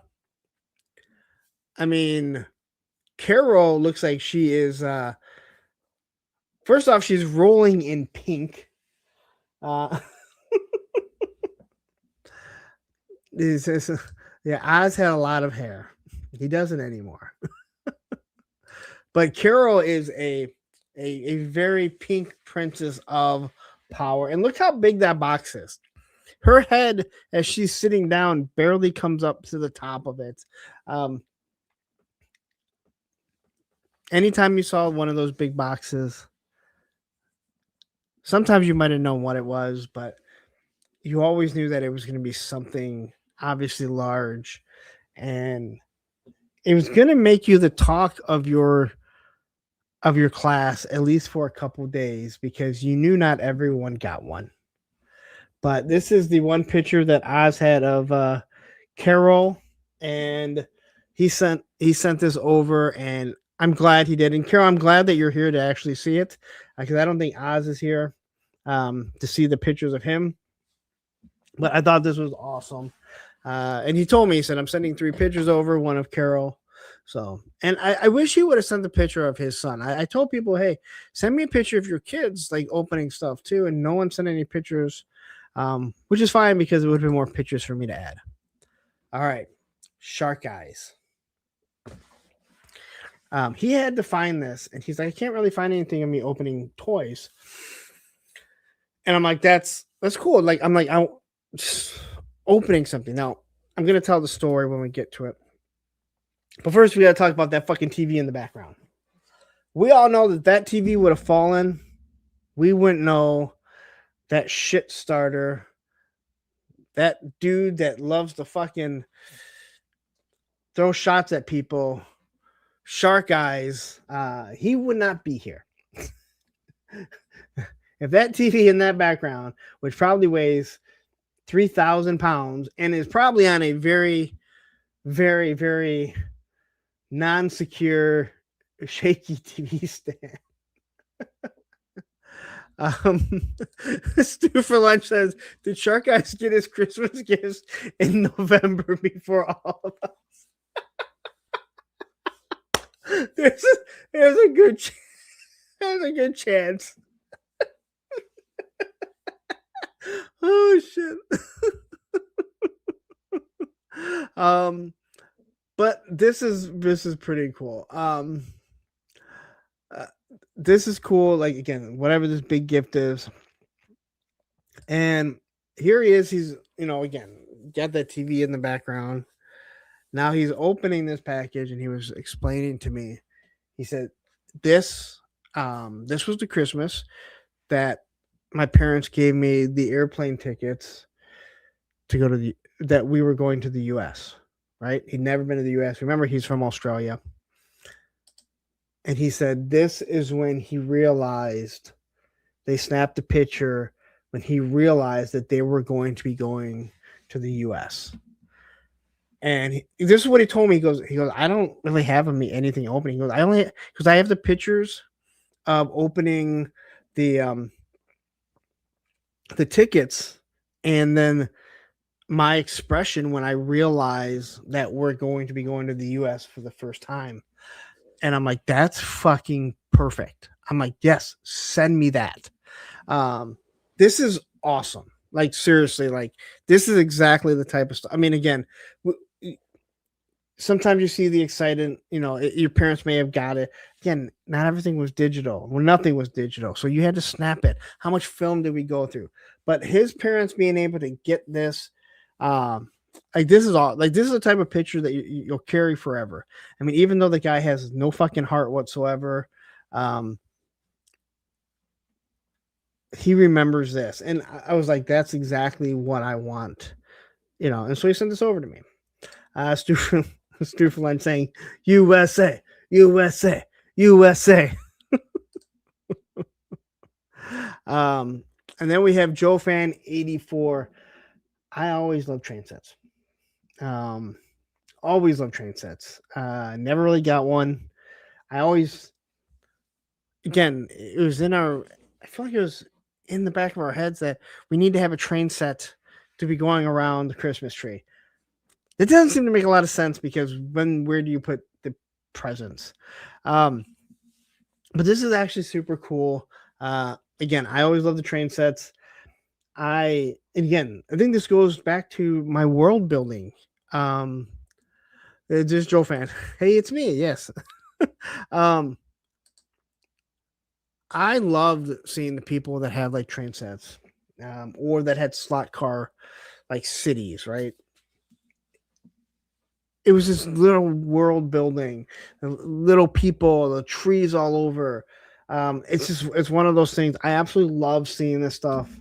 And again, it's one of those things you realize, like, hey, you know what? I was like preparing, obviously, for what I do now as a hobby. Is just collecting and building stuff and like doing. I mean, even I can't really see it, but kind of trying to do pictures and creating a whole display around that Sentinel. It's just so much fun. I absolutely love it. Joe Fan says that train set was funny. It dings, and it always made one ding whenever you turned it off. Well, you got to let people know that, hey, it's time to get off the train. And then here he is with, what the fuck are you holding? Is that a Red Ryder? Is that like a Red Ryder BB gun? Or is it are they nunchucks? Like, seriously, like, I don't even know what this is.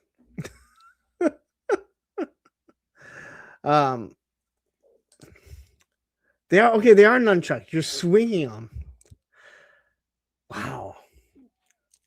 How many holes did you put in the wood paneling with the nunchucks?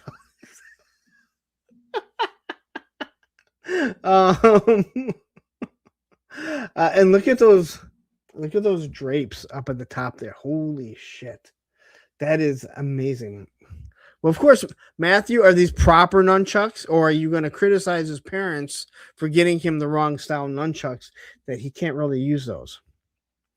I mean, nunchucks with a Santa hat. I mean, I'm not scared of that. But yeah, so here are the nunchucks and the Santa hat around wood paneling. What could go wrong? Stufferland, any throwing? I had throwing stars because I took karates.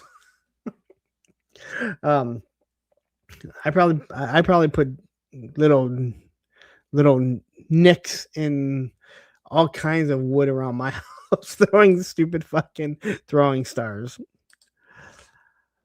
And then here is him with all his Christmas gifts. I mean, this guy he looks pretty spoiled too right now. With some really cool red overalls. But that excitement of all these presents, and again, the majority of them are going to be for you, especially if you don't have any siblings. I had a sister, so you pretty much knew that most of them were going to be for us. Mario cosplay, yeah. Would Mario have been around then? I don't think so.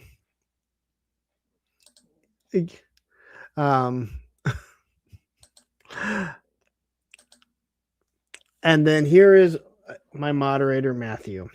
And this is him with the Hal. Now, is that your mom? You didn't tell me who was in the background. I assumed it was Alice from the Brady Bunch. But here's Matthew with his Spider. I think I had that Spider-Man, those Spider-Man pajamas also. So there's a stomper set in the back, right? There's something G.I. Joe in the back. The Hal's right in front of him. Wait, that's your dad? Okay.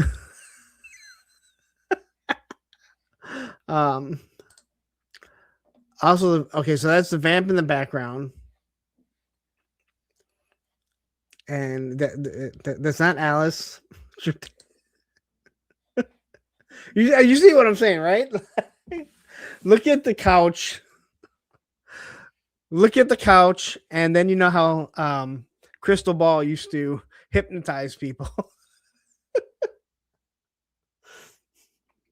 Again, I think that may actually be worse than the plaid couches, because that is a lot of that's a lot of waviness. Oh, okay. So Joe Fan says all his picks were early 90s. Wow.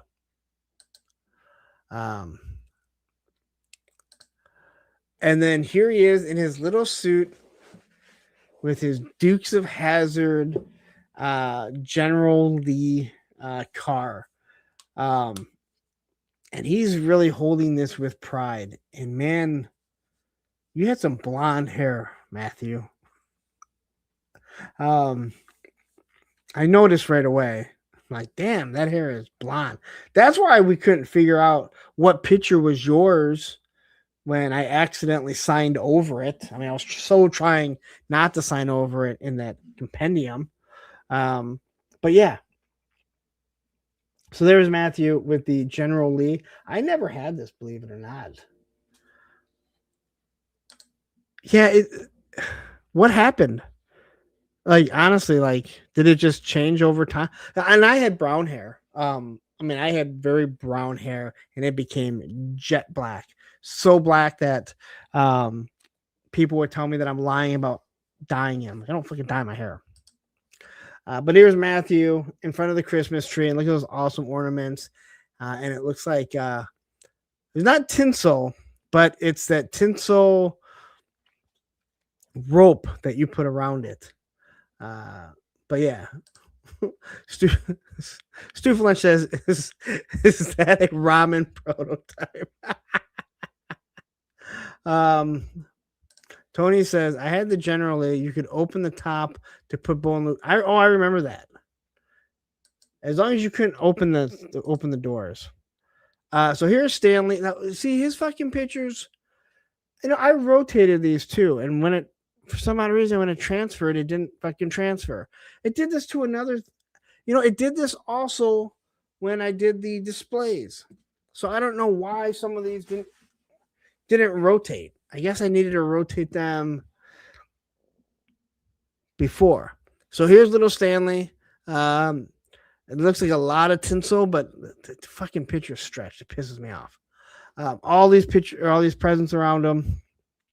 See if the next one. These are, you know, I think when I rotated them, I gotta remember that. If I rotate them in PowerPoint, they don't change. So here's Stanley getting a G.I. Joe shirt with the Grand Slam on it, right? And here's Stanley. Okay, this is his first Christmas. Sorry, I rotated these. Again, I rotated some in the actual picture. These are the ones that I rotated in PowerPoint, and it did the exact same thing, but now I know, so I have to remember that. Stu Flynn says Stanley refuses to be straightened out by you. I mean, I over rotated. And over rotated.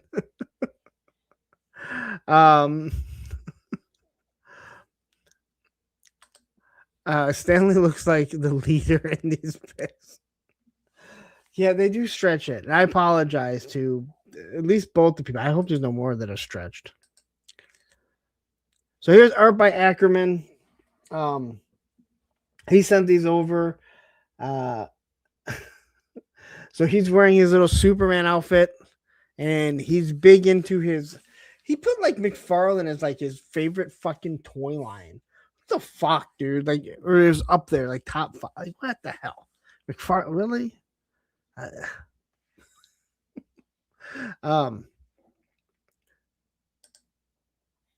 And here is the giant bat cave. Art was a cute little kid, man. I don't know what happened, but something along the lines happened. Yes, Curtis is like all souped out. Um,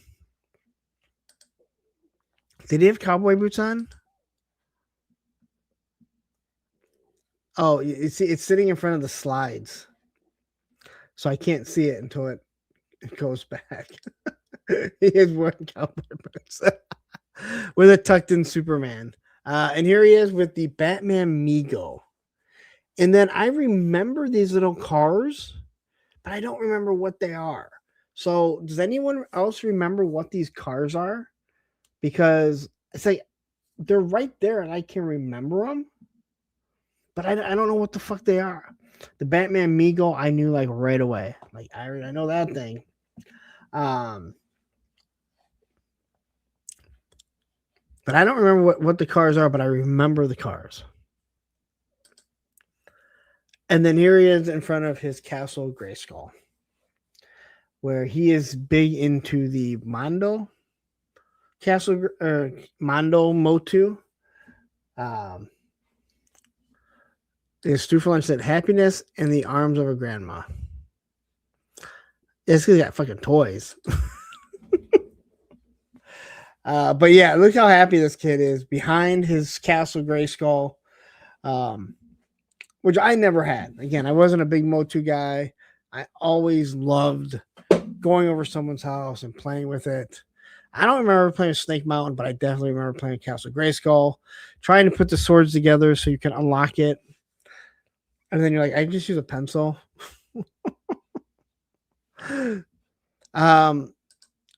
Those are Buddy L zipper cars. I would never have known that, but I remember the cars.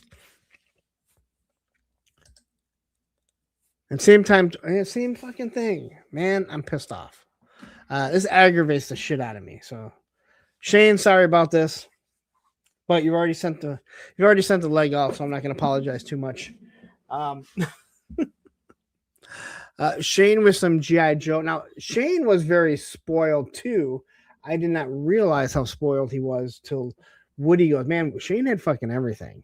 But here he is. He's got the wrapping paper around him and stuff. Shane's got the longest ass I've ever seen.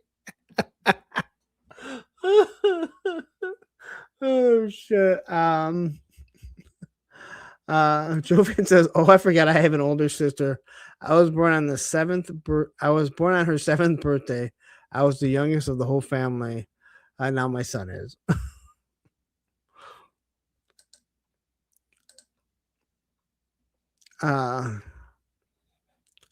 So Triple D is saying, "Where's the wood paneling, Shane?"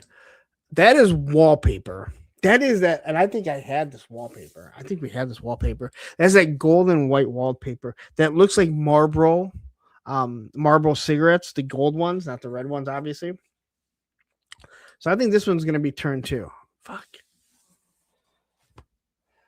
Note to self: I need to make sure that I rotate the picture before. Anyway, here he is playing with the whale. I always call it the hovercraft. I never called it the whale. Still one of the greatest toys ever. This should be the next HasLab because it is huge. And I don't care. They don't have to do G.I. Joe Cobra. But if the water moccasin is coming, maybe, just maybe, the whale might be the next HasLab. I mean, it seems like a perfect counter for it, right? But anyway, there is Shane, same time toys. Here he is again, still on the side with some sort of track. I'm super aggravated. Is that a kid or a baby doll? There's his whale. I apologize for these being. This is his last slide, which is fine because I've gone almost 4 fucking hours. Holy shit, dude. Anyway, there it is. That is all the pictures. I totally forgot to put in. It's not really a picture of him, but Cressio Crow sent me a picture of an ornament that he had. And this is why I wanted everything sent to the Gmail account. That way I was able to mark them all and go through them. I know a lot of you just sent them directly to me. I told people that's perfectly fine. I hope I didn't miss anyone else. If I missed anyone, I fully apologize. I spent a lot of time putting all this stuff together and obviously still fucked it up. But anyway, I hope you guys all enjoyed it. I know a lot of you guys stayed for 4 fucking hours. I had a lot of fun going through it. And I hope you guys did too, and seeing everyone, and now you know who was spoiled and who wasn't spoiled. 2 of us that had the aircraft carrier. Shane also had one. So there's at least 3 people that are always in the chat that received the USS Flag. But yeah, I had a lot of fun going through it. And again, I hope you guys all enjoy it, man. It's just, I want you all to feel, to know like, hey, you're all part of this community. You're part of my community. My thoughts saying bravo, bravo. Glad I was able to catch the show. It was awesome seeing everyone's Christmases of the past. And I think this is something I'm going to try and do like every single year, doing something different. Again, it's not easy to do, putting all that in. The biggest problem, I'll be 100% honest, is hoping that people are willing to participate. I can always count on Darren, in all honesty. Darren is always going to participate. I told you about the one that was a total dud. Darren was one, I think, of 3 people that actually participated in it. But again, I did the displays, which I think that's probably something I can do again next year. But this is a lot of fun, and it's cool, and I think a lot of people like to show off, and it's such a fun community because we can rag on each other. And hopefully when we are going back and forth, everyone realizes, hey, it's about fun, not about being rude or hating someone. I think we all do a really good job of that. A lot of other places in here that people just don't, they're dicks. But yeah, we have a lot of fun. So thank you to everyone that participated. I'm going to get out of here because it's almost 1:00 in the morning. I do have one more day of work, and then I have a stream for the Circle of Jerks over on Baldy Locks Reviews channel, 6:30 p.m. After that, I don't know if Ed, are you and Travis going on at 9?